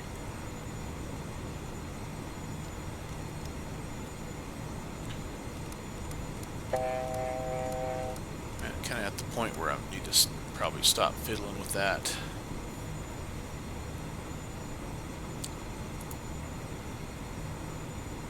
Yep, we're basically on that downwind for runway 27, sorry, into Cheyenne. And I'll apologize in advance. This is not a very well modeled terminal area in Cheyenne. This is an airport it shares with the Frontier Flight 603, keep that descent coming, descend and maintain 8,000. descend and maintain 8,000, Frontier Flight 603. SOCOM 2365, It shares contact Minneapolis it Center, shares this 1314, good day. airport with F.E. Warren Air Force Base, and so on one side, on the north side, you have Later. all the stuff going on with Southwest 162, welcome to Denver, take a left to enable. National Guard and Army Reserve and all that stuff.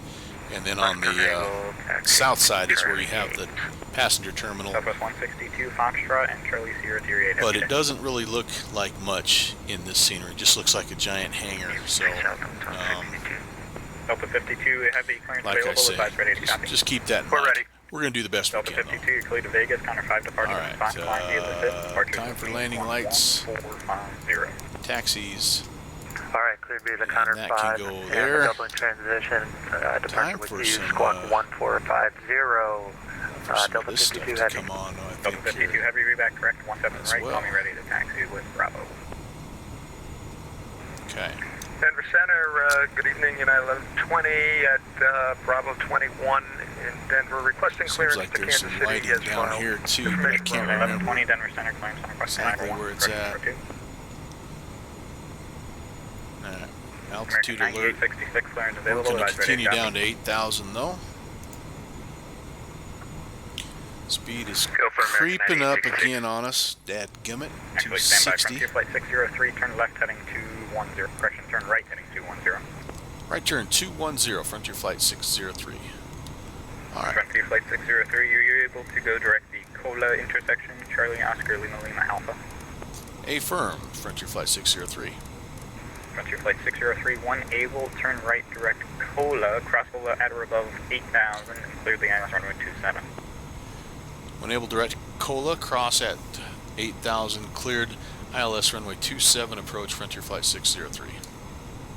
American 9866, Alright, so we're alright, gonna hold get you up, to- clear to Vegas, counter 4, departure, Get down red to tail, 8,000 here climb via the pretty fifth, departure quickly. with 1451. And I need to look at where Cola is. Clear to the And honestly, Las yeah, Vegas so we've- International Airport via he the car has- for departure. He actually Then, vectored climb us via out a the little fifth, too far, so departure we've with you, lost the Squawking localizer frequency, so we're going American 9866, reback correct, 17 to right, call me ready to taxi with Bravo. we're gonna Roger, go. we'll call you a taxi with Bravo for American 9866. All right, hang tight Total here. Wait a 406, second. descend to maintain 13,000. We went through. We're supposed to be 8,000, so 406, shoot. turn right heading 0. All right. 0 upon the rail out of the so airport. here's will what's be at happened. your 2 to 3 o'clock We and are 1 so 3 far on out here that supporting we've footing. lost our localizer. So he wants us to go to Cola, which is right here, which is on the 265. I don't know if we are above it or if we're below it, or if we're right on it right now. So we're just going to head, basically, we're going to just head runway heading here until we get back close enough. Yeah, see, we're 30 miles from Cheyenne, Vortac. We're going to be a little bit lower than we were supposed to be, but I'm not going to worry about that. Getting my speed back to where it needs to be here, which is what's important. Again, about 210 would be all right here. And actually, I'm down low enough now where I could probably get it down to about Frontier 1. Flight 8, correction, 603, radar service is tighted, frequency change approved, have a good day. All right, heading to Unicom. Thanks for the ATC. We'll see you next time, Frontier Flight 603. See you later. Mountain 196, radar service is terminated, frequency change approved. I tell you what, that guy worked his butt off tonight. Visit. He did a good job. I don't know who that is. I wonder if that's one of the guys I have on my... Simon Lovely. Good job, Simon.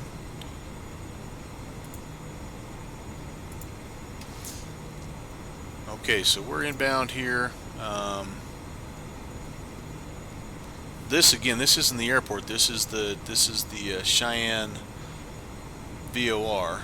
which is slightly northeast of the airfield. So it's pretty close. It's within a couple of miles. And there we go. All right, so we're a little bit south of where we need to be. So let's spin it up here, maybe more like a 290, and see if we can't capture that. I don't have a glide slope yet, and I don't have a DME yet, so I'm not going to worry about arming the approach. We'll just try to get it lined up as best we can for now. Once we get, there we go, the localizer is starting to come alive, and I guess we could arm the localizer here, couldn't we?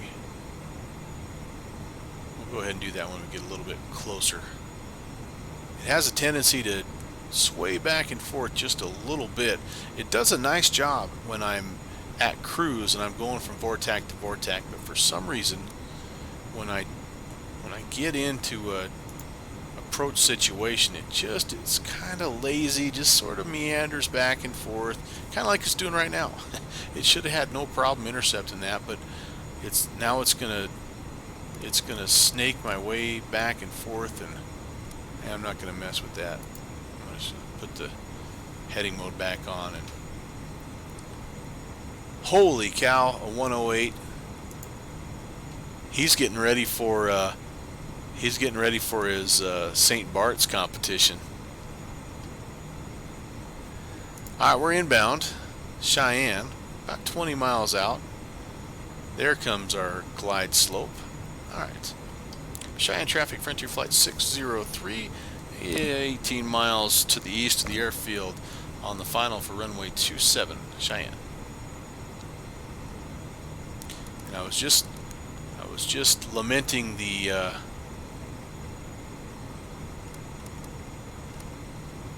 snaky job that this autopilot does with the approaches, and you'll see here what I'm talking about. It just takes a long time for it to kind of sort of get centered up, and we might slide a little to the right, a little to the left, like here we are. We've already lost it a little bit. I don't know. Alright, but we've got the VOR, we've got auto approach armed. We do have our glide slope alive. That's that guy right there. Here's the localizer. We're not even close to being on it, but we'll be in the neighborhood. Really, if I was any kind of a pilot, I would just fly this ILS by hand. I've got good visibility here.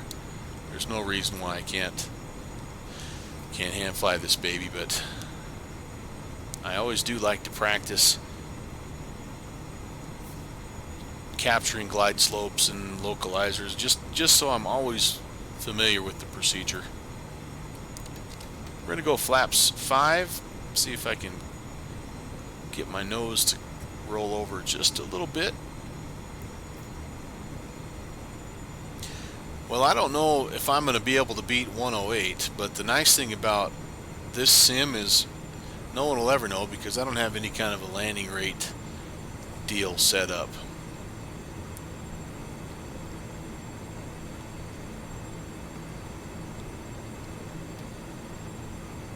So there.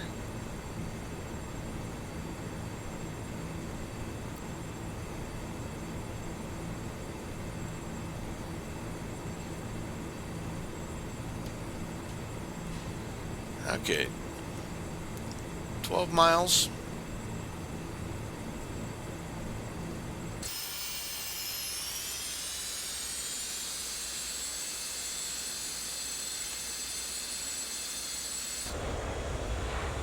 Kind of a nice sunset.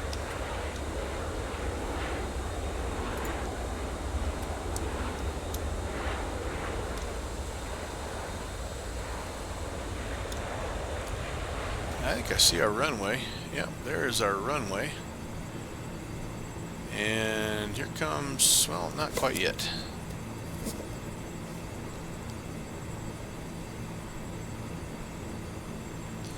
So we never did get a DME from our runway here. I'm guessing that we're probably close to that. Maybe not quite, but pretty close. Yeah, I can use them if I need to. Cheyenne Traffic Frontier Flight 603 on the short final runway 27, Cheyenne. But I'm gonna go ahead and we're gonna put flaps 15, and we're gonna put the gear down. Try to get ourselves close to that ref speed here. Here comes our glide slope. Again, we'll just want to make sure that I have everything set up. I'll at least let the glide slope be captured here, and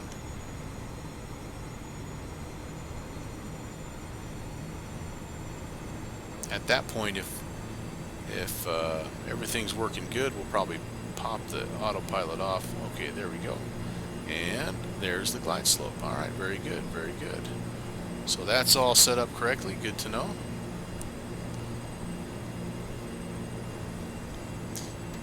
Flaps 30. Yep. All right, autopilot off. Let's see if we can fly the rest of this by hand.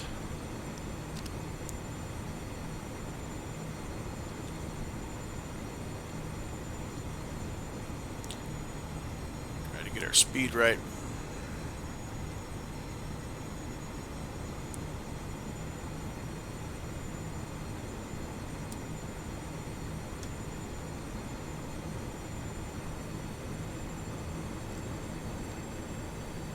You have to anticipate a little bit with these old turbofans. It takes a while for them to spool up and have an effect.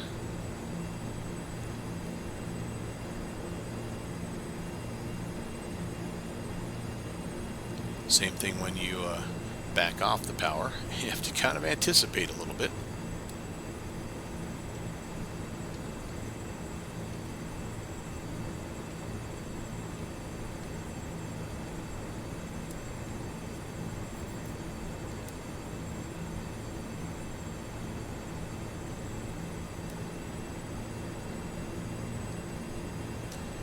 Drifting just a little to the right.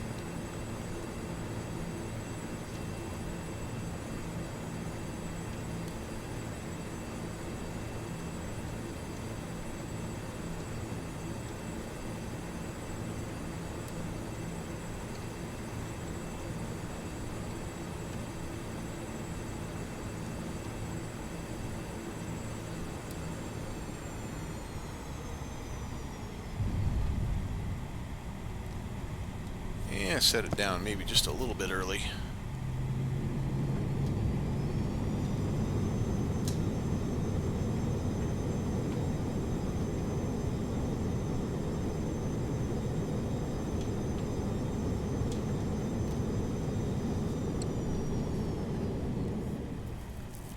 Manual braking, will I make it? Bravo 3.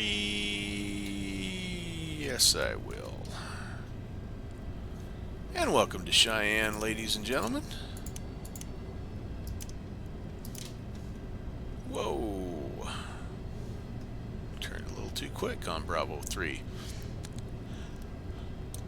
Like I said, I don't 100% know where. I mean, the terminal is right here in real life, but that obviously is not. It just looks like a big, hangar.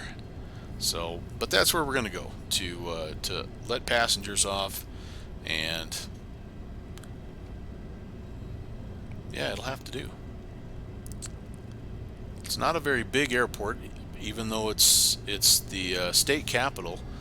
I mean, it has its fair share of passengers, don't get me wrong, but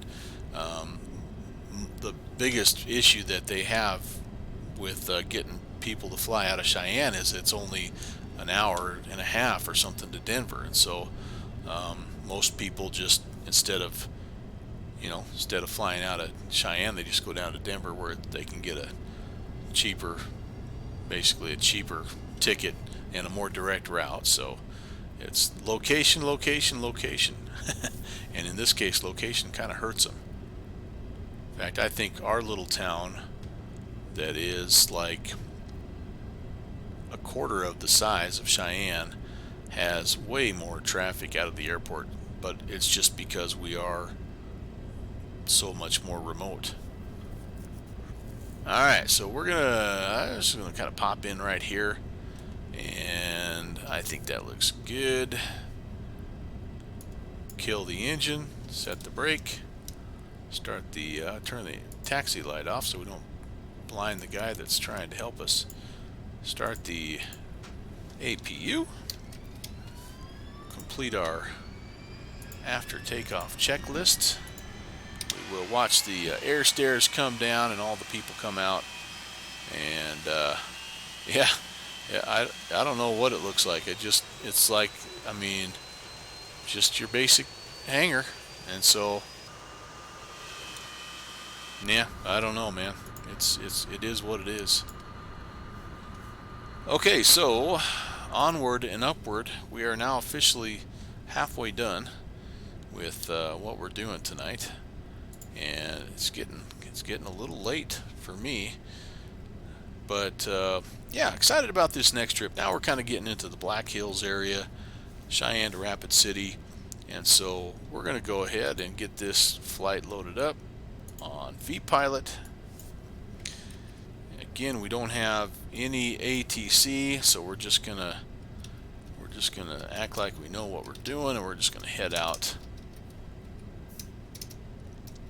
We've got 14 minutes till the top of the hour. I think we'll be easily able to do that. Easily.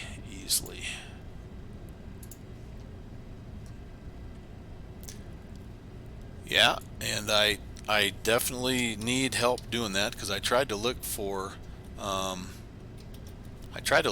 freeware scenery today, and I wasn't able to figure out exactly where it was at. So Al South, you're gonna have to help me with that.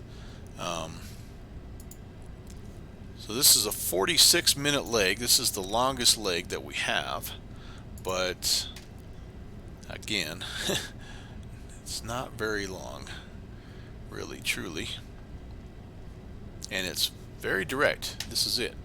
We depart out of Cheyenne, straight up to the Rapid City VOR, and we land hopefully that way. But look at this. This could make it somewhat challenging. We've got a little weather, a little McLovin up there. So this might get interesting after all. Well, okay, so yes, I saw that, but I didn't know where to go on the xplane.org store. So that's where I just again.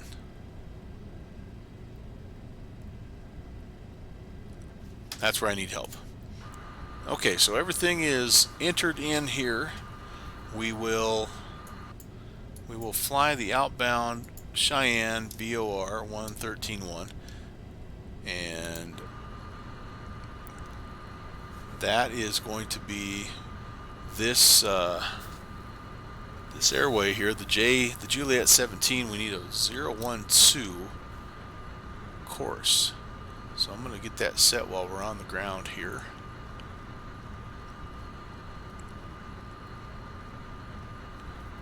There you go, Al South. That's what I'm looking for. That's what I'm talking about. I will save that, and that'll be good to know. All right, I want to check on how have I done getting my fuel quantity evened out. Not good at all. So apparently that's not how you do that.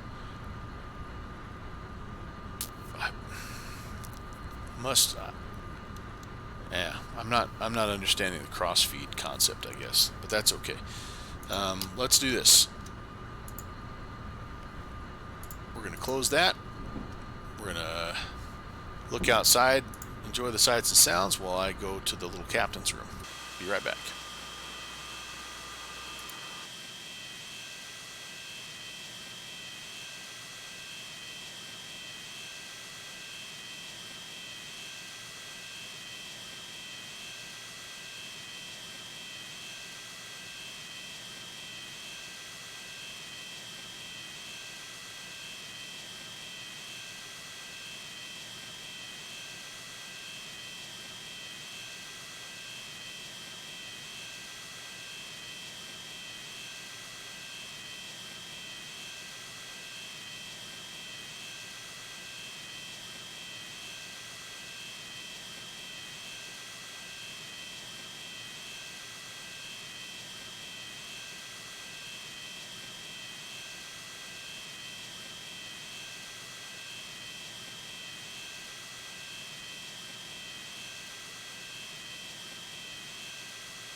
Alright, boys and girls, here we go.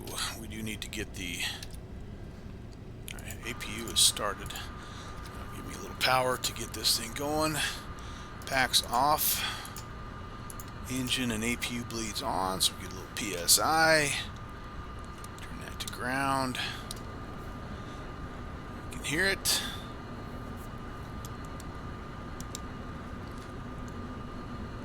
Let that right there get up to 20. That'll work. And we're live. Very good.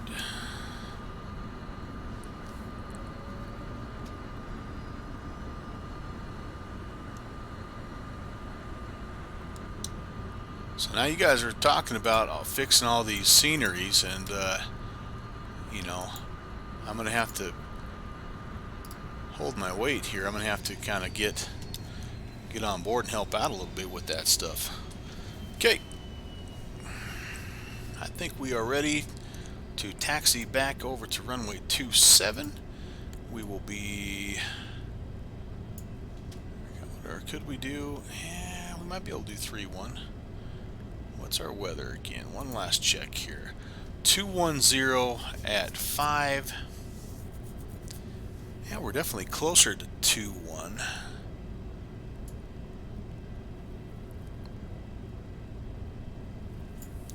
Ooh, no, we're gonna go down to 2-7. Parking brake is off. And here we go. Did I ever clean up flaps? No, I did not. Let's go to flaps 5 for departure. Turn the taxi lights back on.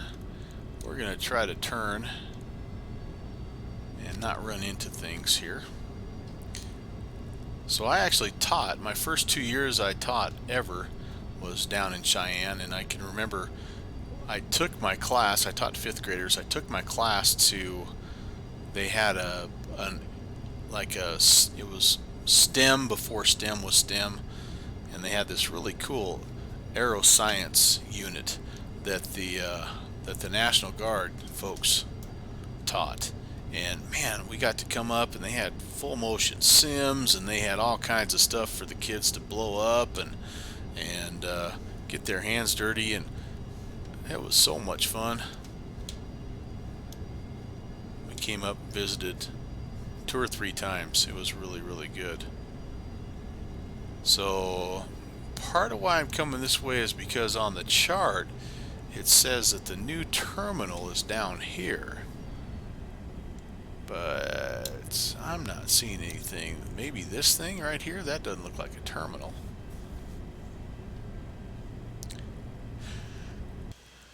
Downwind sim binoculars. Oh, well, maybe that's the terminal.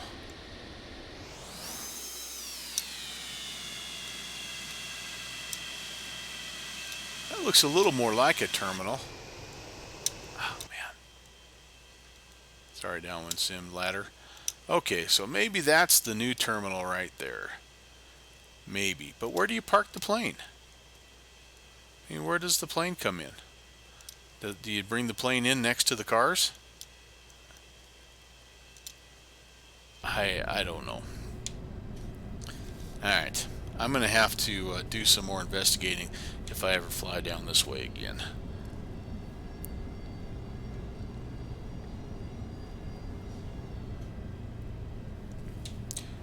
Cheyenne traffic, Frontier Flight 603. We're taxiing runway 27 via Bravo. Let's see here. Let's see. I don't think I have anybody else. I'm the only guy up departing. Haven't had a look at the Vatastic map tonight. Sorry about that. I left you guys hanging here. Seattle Center is up in force. Albuquerque, Kansas City Center is up. Awesome. Pretty good coverage here from the Midwest on to the east. Finally, Boston Center taking a little break. They're almost always on. And then some Toronto and Montreal. If you want to get up, you know, it's Mondays is Moncton Mondays, so there's always good ATC up in Canada on Monday, especially in the northeastern part, well, the eastern part of Canada, I guess, the northeastern part of the United States.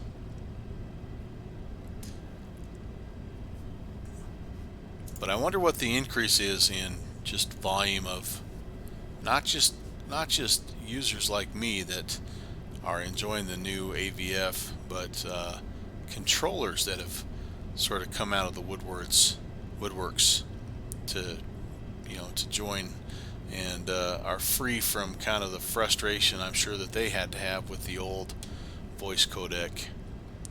It seems like we have many more controllers now in the last week or so. Cheyenne traffic, Frontier Flight 603, we are departing runway 27. We'll be making a right crosswind departure, Frontier, or Cheyenne. Alright, let's turn taxis off. Landing lights on. These can go to auto. You know, I never did. Probably don't. Man, I'll leave those on. It's just enough of a weather concern here that I'm not sure, although I should have turned them off when I got on the ground. That wasn't a very good job on my part. 29er, 89er, check the altimeter. Yeah, that's changed a little bit, hasn't it? Alright, in my altitude, I'm going to go ahead and just rocket right on up to 230, but if I don't have 10,000 set, I get that glitchy repeated beep there. So alright, that could be on manual, that's got to be off, altitude hold is on, this is off, flaps are set, weather radar is on. Okay, let's go to Rapid City, South Dakota, to the Black Hills, home of South Dakota School of Mines and Technology, my first college, and my first college I flunked out of. Little known fact.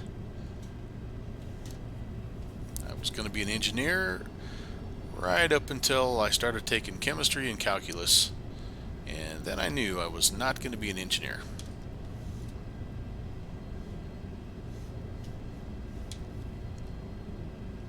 Alright. Trim is set. Here we go. Nice long runway, almost 10,000 foot long runway here. Second half of the Steelers-Dolphins game is starting. If you're wondering, it's Miami actually leading 14-10. I think they're looking for their first win. It would be ironic. They've had the only undefeated season in NFL history.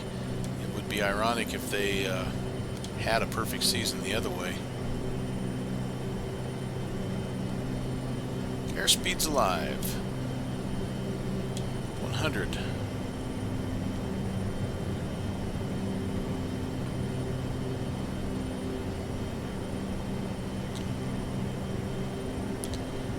V1. Rotates.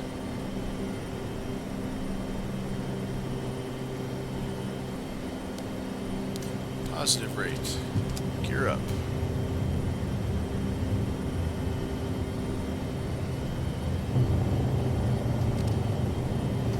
Flaps coming up.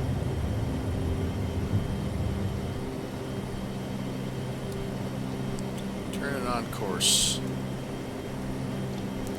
There's a little bit of sad history at this airport.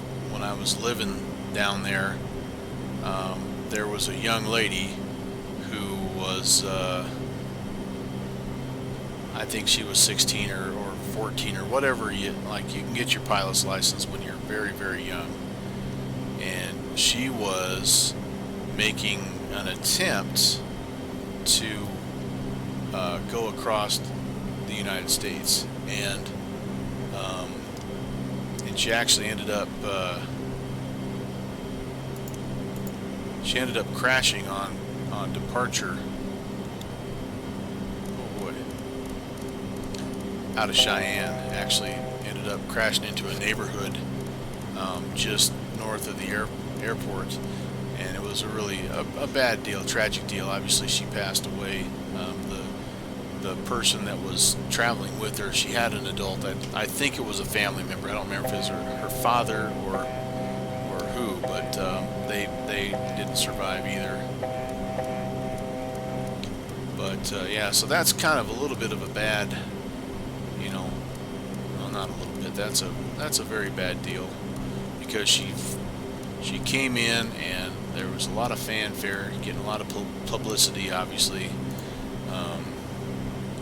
which was also part of maybe the problem, because afterwards there were many people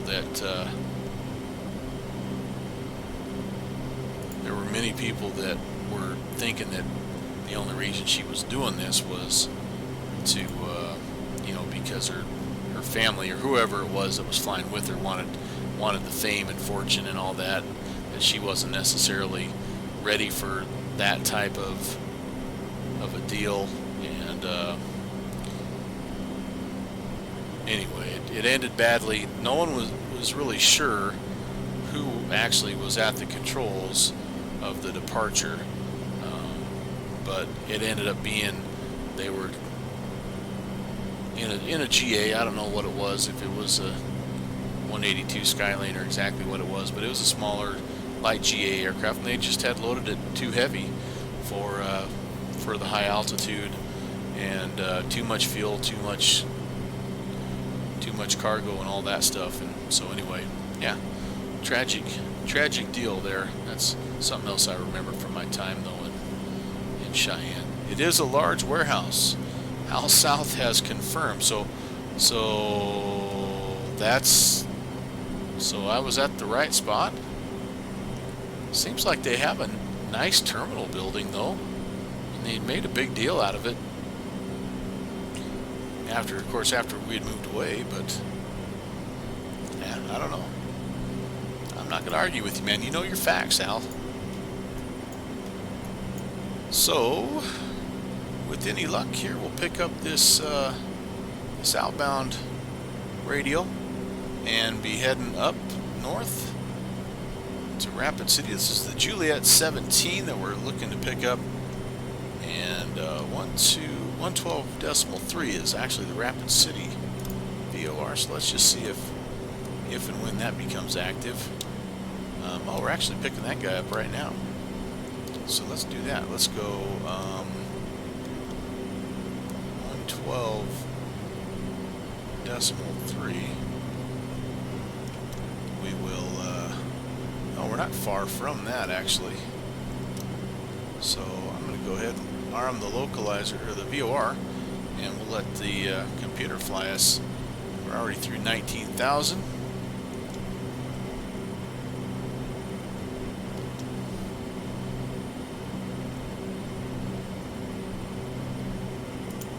Could have turned the landing lights off a while ago. Just going to come back to off.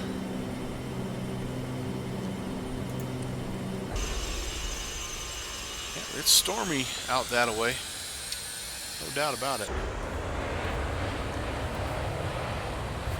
All right, what link have you?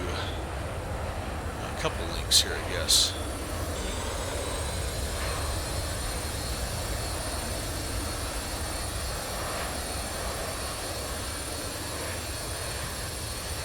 Alright, I will pass along the information here as soon as we get leveled off. It's visual confirmation here that Al South has found that the terminal is indeed a large warehouse looking deal. Ooh, slanted. He's getting excited, man. He's gonna have fun. He's a fun guy anyway, but he's gonna enjoy horsing around in the mountains with us. I need to. All right, here's the first thing I want to share. So here's the shot of Cheyenne Airport, and that was, we came in and pulled off and parked in here basically, and yeah, I mean, there's planes there. That must be where they, who knows what it looks like inside. It could look cool inside, but they now, apparently they were supposed to have a little bit more of a modern one. Oh, here's a second link that has been shared. Oh, it's the same thing, just a little bit. So according to the taxiway, if you keep going out here on Bravo to the east, that's where the new terminal building is. So this is what I'm talking about. And I vaguely remember that, so let me spin this around. So we pulled off here and we kind of parked. This is that, no, yeah, old terminal was right here, and then the new terminal is just down here, which again I didn't really notice that it was modeled per se, but who knows when that scenery was rendered, so it's very likely that it was built after the P3D scenery was built. Yeah, dang it, I thought I'd throttled down in time. Overspeed. All right, let's go check in with our friend Rob and see how he's doing here. Check in, say hello. Just a touch.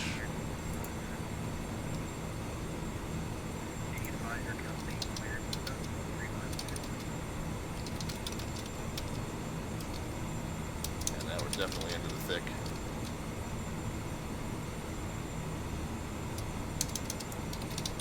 I think we got side of the runway up ahead. Yeah, so that's one of the undocumented ones. That is, you will not find that in the list of commands down in Sim, but just note that that's there anytime that you need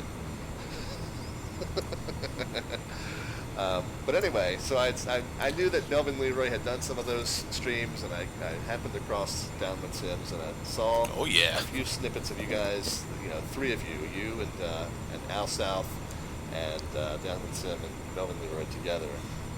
Doing some backcountry flying in the mountains of Idaho, and it looks like so much fun. And I was like, you know what? I just got to get a tail dragger plane. Yep, he is ready.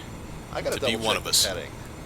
We're still not receiving this VOR. Well, he is I one know of that us. I'm awful low. 109.2 is indeed right. But he's got to get it. Got to skin his knees a little bit. Says I'll keep that one in my back pocket. Yeah. I might just need to request a higher altitude here, but we'll just stay on this heading for a little bit. I'm not going to panic just yet. Elvin Leroy says, hello from all of us on the Frontier 737, 3-stop service to Pierre, South Dakota. Yeah, I saw that you came up with that multi-leg flight, kind of last-minute change to the plan for the stream tonight, Elvin Leroy, so I was kind of curious as to what was going on with that. You can bet I'll be checking that out in replay later on this week. But yeah, pleasure to have you aboard. We were just talking about you, by the way. I guess your ears were burning. But anyway, so I went and got myself an appropriate 128.85 port up. Alright, let me get switched over here. And last check, I know I'm driving you nuts by asking this over and over again, but hopefully you guys are hearing the audio okay. Air traffic control coming through nice and loud. Yeah, the levels look good. The levels are all over the place.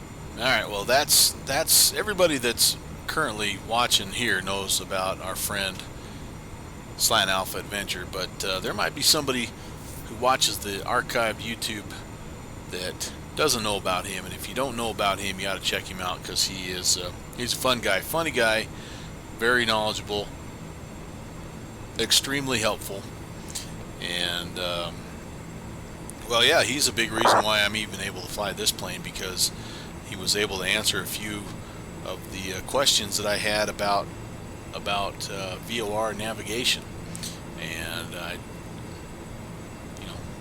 I saw a guy named Slant Alpha, and I'm like, hey, that's what I need. That dude must know what he's talking about. So anyway, yeah, good Joe, worth a follow. Whatever you do on Twitch, a friend, a like, or whatever, and he streams. He has something going on every Monday and Friday, basically, and he likes. He's a GA guy, but he does also jump in couple different aircraft from time to time. He flies. The first time I actually ran into him was I was coming into some place in the DC-3, and he was getting ready to head out in the DC-3, and so I said hello and kind of checked out his channel a little bit, and then I saw what he was all about, and I'm like, ooh, I gotta follow this guy. And sure enough, you know, a couple of months later, and I just had a few questions about that type of navigation that I couldn't quite. I mean, it's all explained, of course, on the internet, but it's hard to learn watching videos and reading sometimes with something as intricate as VOR and DME navigation. So it was really nice to have somebody you could actually just talk to, and so yeah, and he would give me feedback on different routes that I flew, and so yeah, it really sped up the learning process, similar to what Downwind Sim has been able to do with me the last couple of nights as I install X-Plane 11 and kind of get all those little things that you got to get ironed out when you're first firing things up. And we talked about how nice it is to have somebody that you can just like hop on the Discord voice server and talk your way through, and something that might take you just about 5 minutes to describe and walk somebody through it could take you 2 or 3 days if you're, you know, reading message forums and sending emails to help desks and things like that. So you know, I greatly appreciate that, and Al South has done the same thing too, as I've you know, taken on different adventures, and he's talked a lot about some of the aircraft that I've flown, and given me some pretty useful tips and pointers on how to be a better pilot. And so I'm lucky to have those three guys to call friends on this platform, and they've helped me out a ton. So yeah, looking forward to, like I say, having many grand adventures in the X-Plane world. But I don't have any plans to abandon P3D. I've got it where it's working really well. I've got a lot of fun add-ons. I've got a ton of scenery, and so you know, it's not something that I'm planning on walking away from anytime soon. And I've got different things planned for some of the add-ons that I have right now, and so but it'll be fun to, you know, while I'm doing those things, it'll be fun to learn something new, because I do enjoy that. And I'm really looking forward to, and I think this is where Al and Downwind are going to help me out a ton also, is I'm really interested in the scenery development aspect of X-Plane. That was the first thing that probably actually caught my eye with X-Plane 11, was just how much easier they made that for people like me that aren't coders and programmers and don't have all kinds of fancy, you know, graphics programs and things like that to render scenery. So yeah, I'm really looking forward to that. So Al South says that shot of the Cheyenne airport is actually from Google Maps, but yeah, I don't know either, man. I don't know how old that is, because and again, I haven't lived down there for a while, but I thought here within the last, oh shoot, it's probably been more like 10 years, but it doesn't seem like that long. But that they've made a big hubbub about the new terminal and all that stuff. So I don't know. We'll see, I guess. Oh, maybe some more information there. Hang on, I'm adding. So I've got this list. It's called the X-Plane list, and I'm trying to add that link to the free scenery so I can start to look look for that. But I've had a couple. I've been able to put a couple check marks down. Here's my X-plane list, by the way. I've got a few aircraft that I would like to have. You know, the AeroWorks C-47. Some of them are just to take the place of what I have in P3D, like potentially the FlyJ Sim 737-200. That's what I'm flying here, the Captain Sim version of it. I do have the Prop Strike mod done. You know, I see myself at some point getting the Zebo mod for the 737, because I do. That's still, you know, that PMDG 737 was the very first aircraft that I bought as an add-on in FSX, all the way back to the FSX days. So yeah, I'm definitely going to be sticking with that. But then there's some other things here. You know, the Airfoil Labs King Air, and I forgot about this one. There's the Hot Start TBM 900, and that's a little bit of a different one for me. There's the Rotate MD80, the Aerobas DA62, there's the Big Tire Production Carbon Cub. So some of these, you know, like these first couple for sure, and the Zebo mod, you know, those are, so I have airplanes that are similar to what I have right now in my P3D hangar. But some of these are, like, I think to myself, do I want to completely recreate my experience on P3D in X-plane, or do I want to do something maybe different in X-plane? And so I don't know. I guess I'm just a little bit torn, but that's just kind of off the top of my list, things that, you know, over time, that's not my Christmas list. But over time, it would be nice to kind of add those aircraft. And obviously, I'm starting with the ones that are freeware, because that's kind of my budget right now. And then scenery, you know, ortho, of course. I know Fork Boy, that's ortho, but there's the process of creating airports. I've got two in mind myself that I want to start with that I think will be pretty simple. Downwind Sim gave me this Boston Logan link. I need to get that downloaded, and then of course there's that freeware one that you guys just talked about. And then weather, the big question about weather engines. What do you do? I think the default weather engine is not bad. I mean, and maybe that's going to be all I need for quite a while. But I also really liked Active Sky when I, you know, in P3. I love it in P3D, but you know, it gives you along with I've got the ENV suite, you know, which is kind of like the Rex or the Active Sky Cloud Art. It gives some definition to the clouds, and anyway, I really like that. Really like that, especially when the weather gets bad. But there's some other options here too that I got to look at.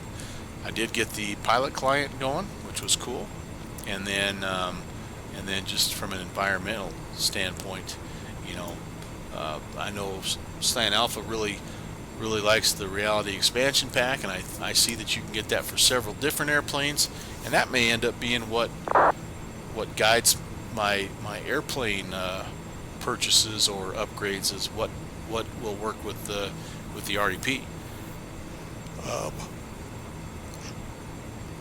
Sorry about that. Getting tired. But FS Economy, I know a lot of guys use that, and that's kind of interesting. And then there's that editor for you know, scenery, and I guess that I probably could move that down here. But anyway, oh, hey, hello. But that's it. That's kind of what I'm looking at so far, and it's been a lot of fun up to this point. Looking forward to many more days of messing around with X-plane. All right, I'm gonna pull this link up from Al South. We got about 65 miles. We're gonna have to start thinking about the descent here pretty soon. But I think we can take a look at this. Maybe. Okay, so a little bit of a different view of, and okay, so alright, so I have some cool things to show you on this picture. Alright, he's going to be right back, so I'll hold off. Tell me when you're back. I'm going to show you something kind of cool on this picture. Okay. In the meantime, we need to take a look at weather at Rapid City, and it's getting dark, so we're not really going to be able to enjoy the Black Hills, and the weather is also conspiring against us there. But that's a really beautiful area. If you've never been there, very, very cool spot. Active sky for KRAP. Ooh, we are getting snow. We have visibility is 1 1/4. Not good. Broken, overcast 1,400. So yeah, so that's going to be pretty low. Winds 350 at 10, and pressure is 3003. So 350. So that's actually good, because that means we can come basically straight in Rapid City, and yeah, ILS 32. So we'll be able to come right in on the ILS 32. But for us to do that, we need to look. There is no arrival, so we just need to take a look. We need to be down 5,500 at that initial Helta waypoint. So I'm going to go ahead, and we're 50 miles or so out. I'm going to start the descent.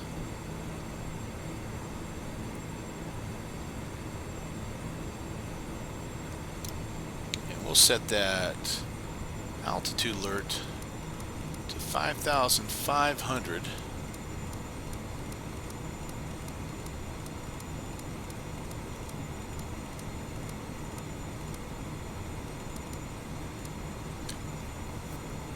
All right, and we'll see if we can get ourselves down.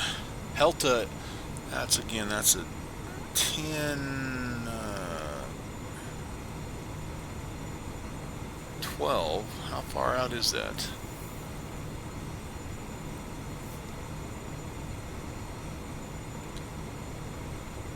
.3 from Rapid City. So, yep, we'll descend fairly quickly. Okay, fuel light coming on. Looks like we've finally exhausted the center fuel tanks. And hopefully we're a little out of balance here, but again, my attempts to balance this out have not been successful. So it seems to be flying okay though, as is.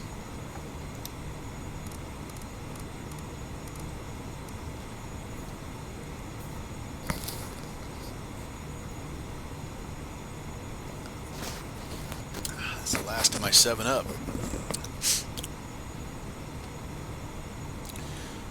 8:30 my time. This may be my last stop tonight. It's only about 20 minutes to pier. Yeah, we'll power through it. If the pilots back in the day could do it, so could I. But, okay, that was something else I wanted to talk about. One of the things that was interesting is we would fly Frontier from Riverton to Casper. Then we would get off the Frontier. We would hop on a Western Airlines. We'd fly Western down to Cheyenne. Then we'd hop off the Western Airline. We'd hop back onto a Frontier and fly to Rapid City. And then we would hop off of the Frontier Airlines and get on a Western Airline to fly from Rapid City to Pier. So, yeah, not only was it 3 different stops, but you literally were deplaning and switching planes every time. And you know what? I don't ever remember us losing luggage or missing connections or having long layovers. Yeah, so Downwind Sim says Slant Alpha has the bush bug. How can you not, man? It's so fun. It is so fun. And I mean, yeah, all right, so Al South is back. So Al South provided us a Google Maps picture of the Cheyenne airport. We're trying to ascertain if, in fact, there is a new terminal building. Okay, so trying to kind of get my ducks in a row. Okay, so we came in, we landed here and taxied. Where did we taxi? I think we taxied out here and came in here. So this is the terminal. Okay, thank you very much, because I knew it didn't look quite so bad. So that's the terminal area. This is actually where, so there's like a taxiway issue here, because that's where we taxied and we parked next to. But yeah, that's the old terminal right there. Okay, so now the new terminal is supposedly down here. Oh, okay, so the new terminal does look, holy crap, it does look like it does look like a big hangar. So the old terminal actually looks, in my opinion, the old terminal looks way better. I mean, it's nothing, it's definitely 70s, but it looks more like a terminal, less like a, I don't know. It's a big hangar, I tell you what. So here's the cool part of this, okay? You got to picture this now. So when I was teaching there, before I get too far, let me make sure I'm not losing track of anything here. Okay, 13,000. All right, we're cool. Okay, I got time. So when I was teaching there, St. Mary's School, it used to be kind of down in this area here. Now it's a parking garage. Yeah, it used to be right here. Now it's just a parking lot. But we would practice football. This used to be the old football field for the old high school. And so this is a cemetery. And so we would have to come up, we'd take the van, I'd drive the kids up, we'd come in the cemetery gates, drive through the cemetery and park here, and that's where our practice field was. Now it's you can't hardly tell it's a practice field anymore. They've taken the goalposts out. You kind of see what it used to look like. It kind of went all the way up into here, but that was our practice field. And so imagine trying to keep, and it was like practice with middle school kids all the way down to like 4th grade kids. Imagine what it was like to keep your kids' attention when a C-130 was coming in on final here. It was just impossible. It was totally impossible. But what an awesome and unique deal. What a great experience that was. All right, back to business here. I have no idea. We're still descending. Our speed is a little bit high. I need to slow that down because we're closing in on 10,000. I do need to put the current altimeter in, which is 3004. And it's a little bit early, but I'm going to go ahead and put the landing lights, runway turn off, taxi lights, engine ignitions on. We do still have all the anti-ice on because we're expecting some snow as we head in. We're expecting some crap as we head into crap.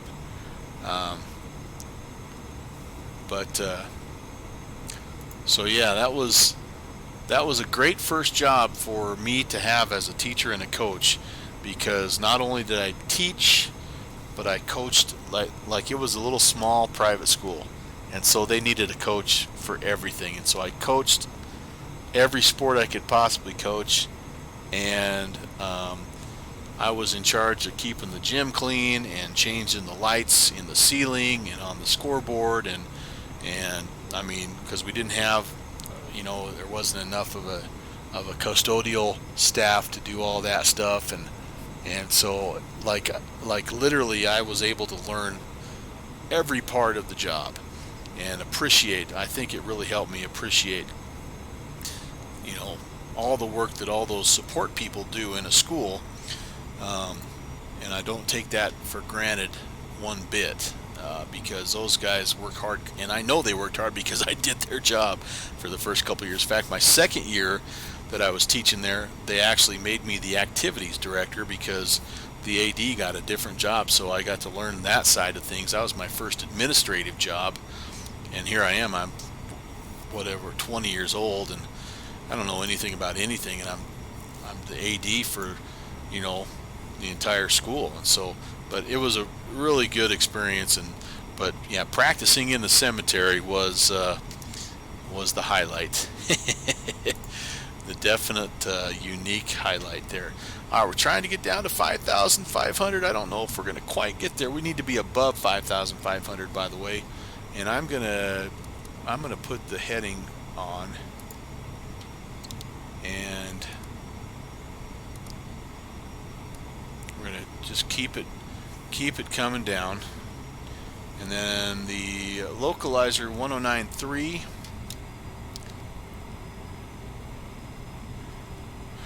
And the approach course is 324.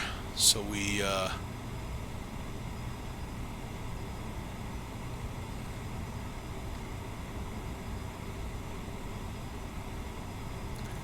alright, so that's the Rapid City VOR. We're supposed to be at or above 5,500, so we're in the neighborhood. Okay, that's not too bad. Really isn't too bad. I can maybe pull back on the descent just a little bit here. We are still above the glide slope though, so I want to make sure that we're alright. There we go. So we just passed. Oh shoot, we actually just passed through the localizer. We're going pretty darn fast. I almost am a little worried that we may, yeah, see, we're only 5 miles out. Yeah, I don't know that we're going to make this, guys. I don't know that we're going to make this. Okay, we're through. This is not looking too good for us, though. I think we're through too far, and we're only 3 miles. We're going to have to go around. Yep, there's the airport over there. We're definitely not making that. Alright, so here's what we're going to do. Let's hold our altitude right here. 4,000 feet, basically. Let's get our speed kind of under control here. And we will... We're just gonna essentially...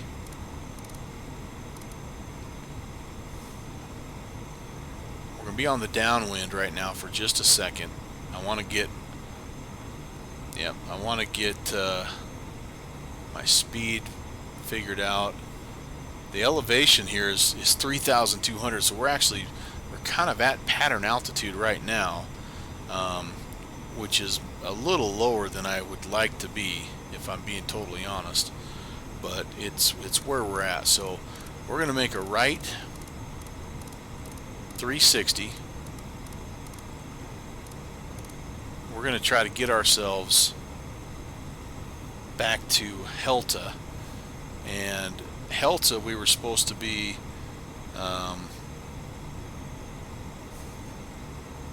above 5,500. I think what we need to do is we need to get ourselves back up to 5,000, so at least we have a little bit of, I feel like we have a little bit of leeway there, even though I know it puts us back in the soup a little bit. But yeah, right now we're 900 feet above the ground, so I'm not comfortable with that. Okay, we'll fly kind of a right crosswind here for a little bit, just trying to give myself some room. And while we climb up, maybe we can climb up. We get to 5,000. When we get to 5,000, we'll level off. Our speed is a little bit slow here. Not terrible, but could be faster. And then once we get leveled off, then we'll turn downwind and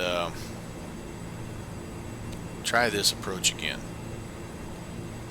That one just kind of snuck up on us just a little bit. And I'll pull the chart out and I'll show you the mistake that I made. You'll see what I'm talking about here. Alright, so that puts us well east of the field, and now we'll start to turn back down to well, puts us well northeast of the field. Now we'll head to the southeast, and we'll kind of head back out towards the VOR. All right, here's what happened.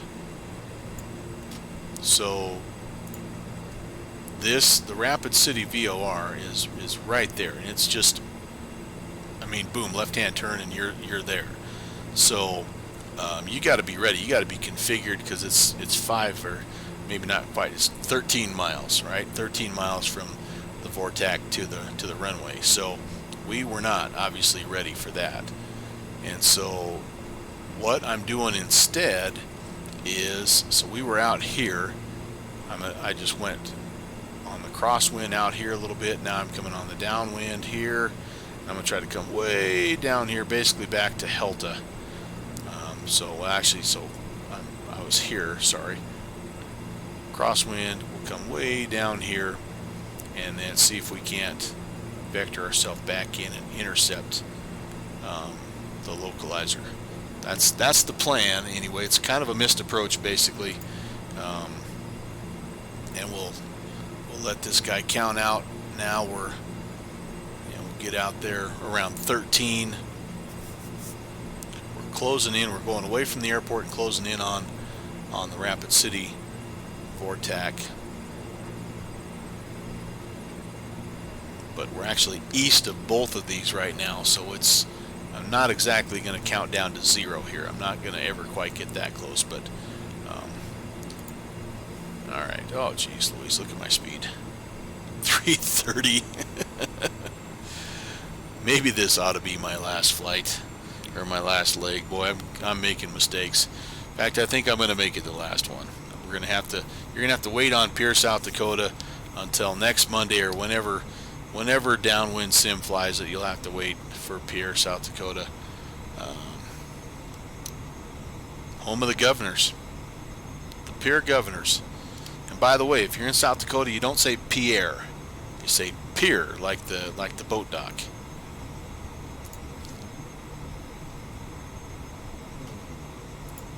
All right, so we're getting close. Like I say, when I get to 13, I'm going to spin it around. Probably go about, oh heck, maybe 030, 29 or 0. Just again, I want a gentle intercept. As you saw when we were heading into Cheyenne, this plane tends to be a little wiggly on the localizer. Uh-oh, now what's happened? Mach. Oh yeah, because I'm down too slow, which is what I want. I don't want to be fast at this point in time. And yeah, let's see where we're at here.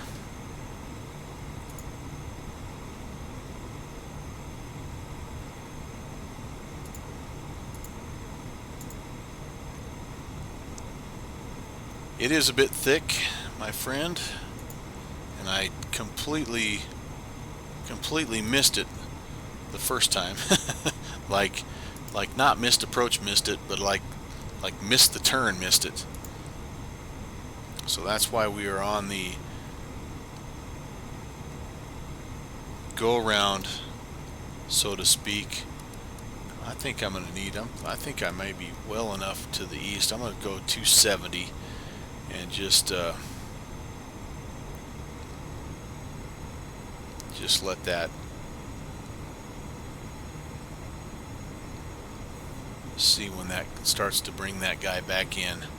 We'll intercept it at some point here. We're only 13 out. I'm going to go ahead and put flaps 5 in here, get our speed under control. We're looking pretty good here. About 19 or 0 would be nice.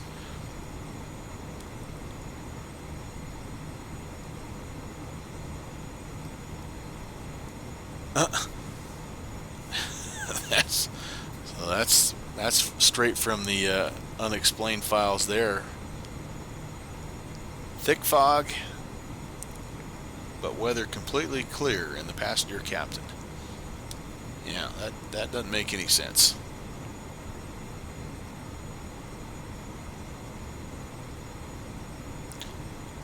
Alright, so closing in here, 11 DME.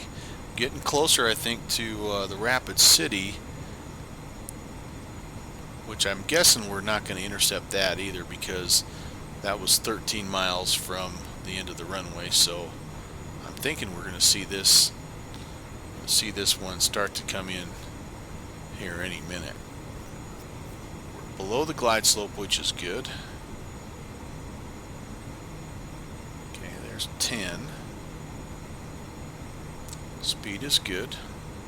Yep, there's the glide slope. Oh, crud.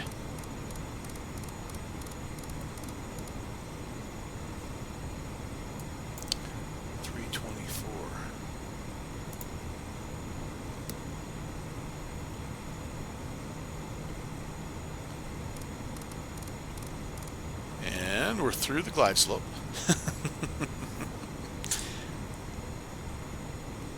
Let's go flaps 15. We're going to throw the gear down. Sorry, not through the glide slope, through the localizer. That is the thing that is a little tricky about this plane is it comes, the localizer just shoots in there so quick that I find myself overcorrecting quite a bit. Alright, here it comes. Hopefully we'll be able to grab this a little bit more reasonably, and my glide slope is coming in as well. And my speed, holy Moses, down to 125, and I'm pitching up like I'm an F-16. I'm going to stall. Oh my goodness, I'm going to stall. Alright, nose is coming down. Thank you, Lord. We are going flaps 30.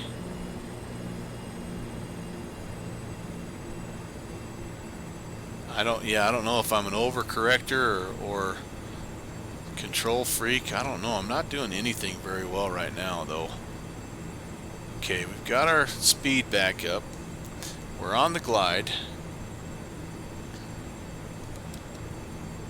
5 miles. Rapid City traffic. Frontier Flight 603 on the 5-mile final, runway 32, Rapid City. I'm just going to act like, you know, it was all routine by the book. I do see the runway. Thank the Lord. I'm sure my passengers are all smoking. Even though I have everything turned off, I'm sure they're all thinking they need their last cigarette.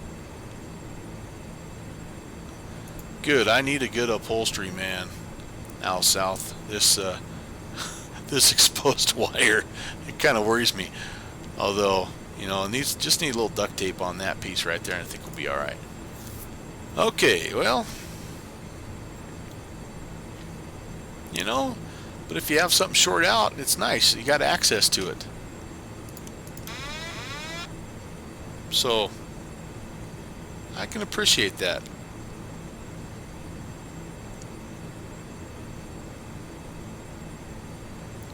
Alright, I do have a little bit of payware scenery here, by the way.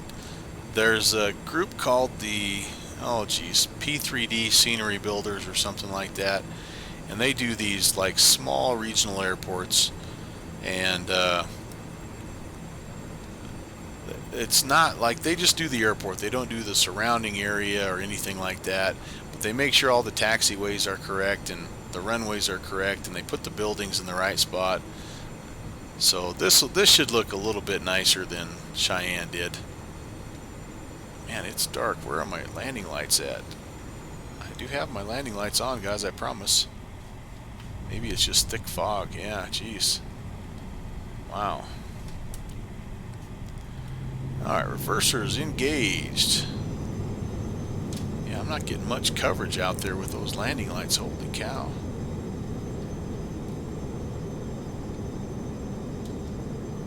Alright, manual braking, and welcome to Rapid City, South Dakota.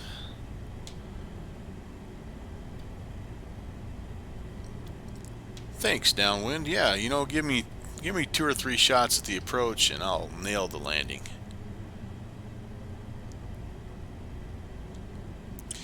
I think these are the original lights from from the 1960s is the problem out south. So yeah, I just need to get out and clean the bugs off them or something. Now the exterior view. That's definitely something Captain Sim didn't really model, was the exterior view at night.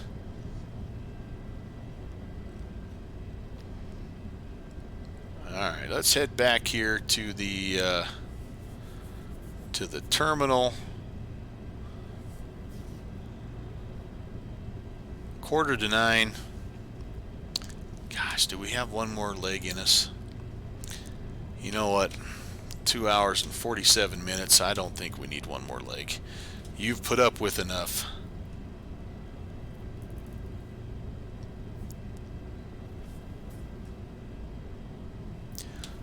So this town, by the way, we went from one town with an Air Force base to another town with an Air Force base. This town has Ellsworth Air Force Base, which is actually right across the road from where we're at, right here at Rapid City Regional.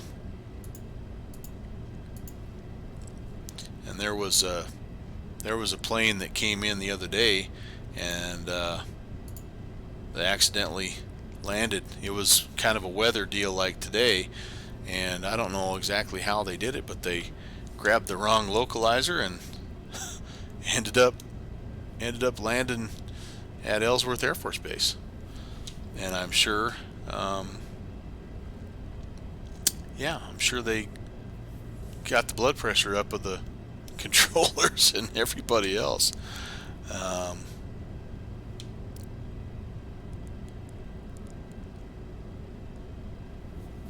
Alright, well, here we go. I am going to turn in here.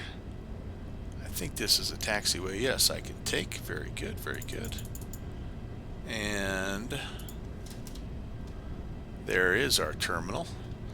I also remember this was kind of a cool spot because, oh my goodness, what happened there? This was another airport that, it was like the second airport that got a jetway, so you didn't have to walk outside. But alright, here we go. Some outro music as we cruise in. And yeah, well, it was a heck of a day, I tell you what. A lot of fun. Ended up spending some time in Canada in the 172 in X-Plane, of all things, which was awesome. And then multi-leg stop here, multi-leg trip here, which was also equally fun. And I am going to be back on Wednesday. I'm going to be in the King Air 200. I'll be over in Italy and Switzerland, doing some flying in the mountains there. So hopefully you can join me. I don't know what I've got planned yet for Saturday, but I'll let you know. We're getting into